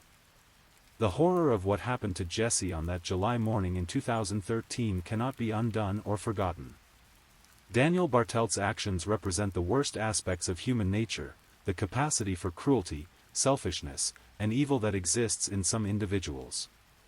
His crime was senseless, brutal, and unforgivable in the truest sense of that word. But alongside that darkness, Jessie's story also illuminates the best aspects of human nature. Her life was marked by kindness, creativity, and a genuine desire to help others discover their potential. Her family's response to tragedy demonstrated the power of love to endure even in the face of unimaginable loss.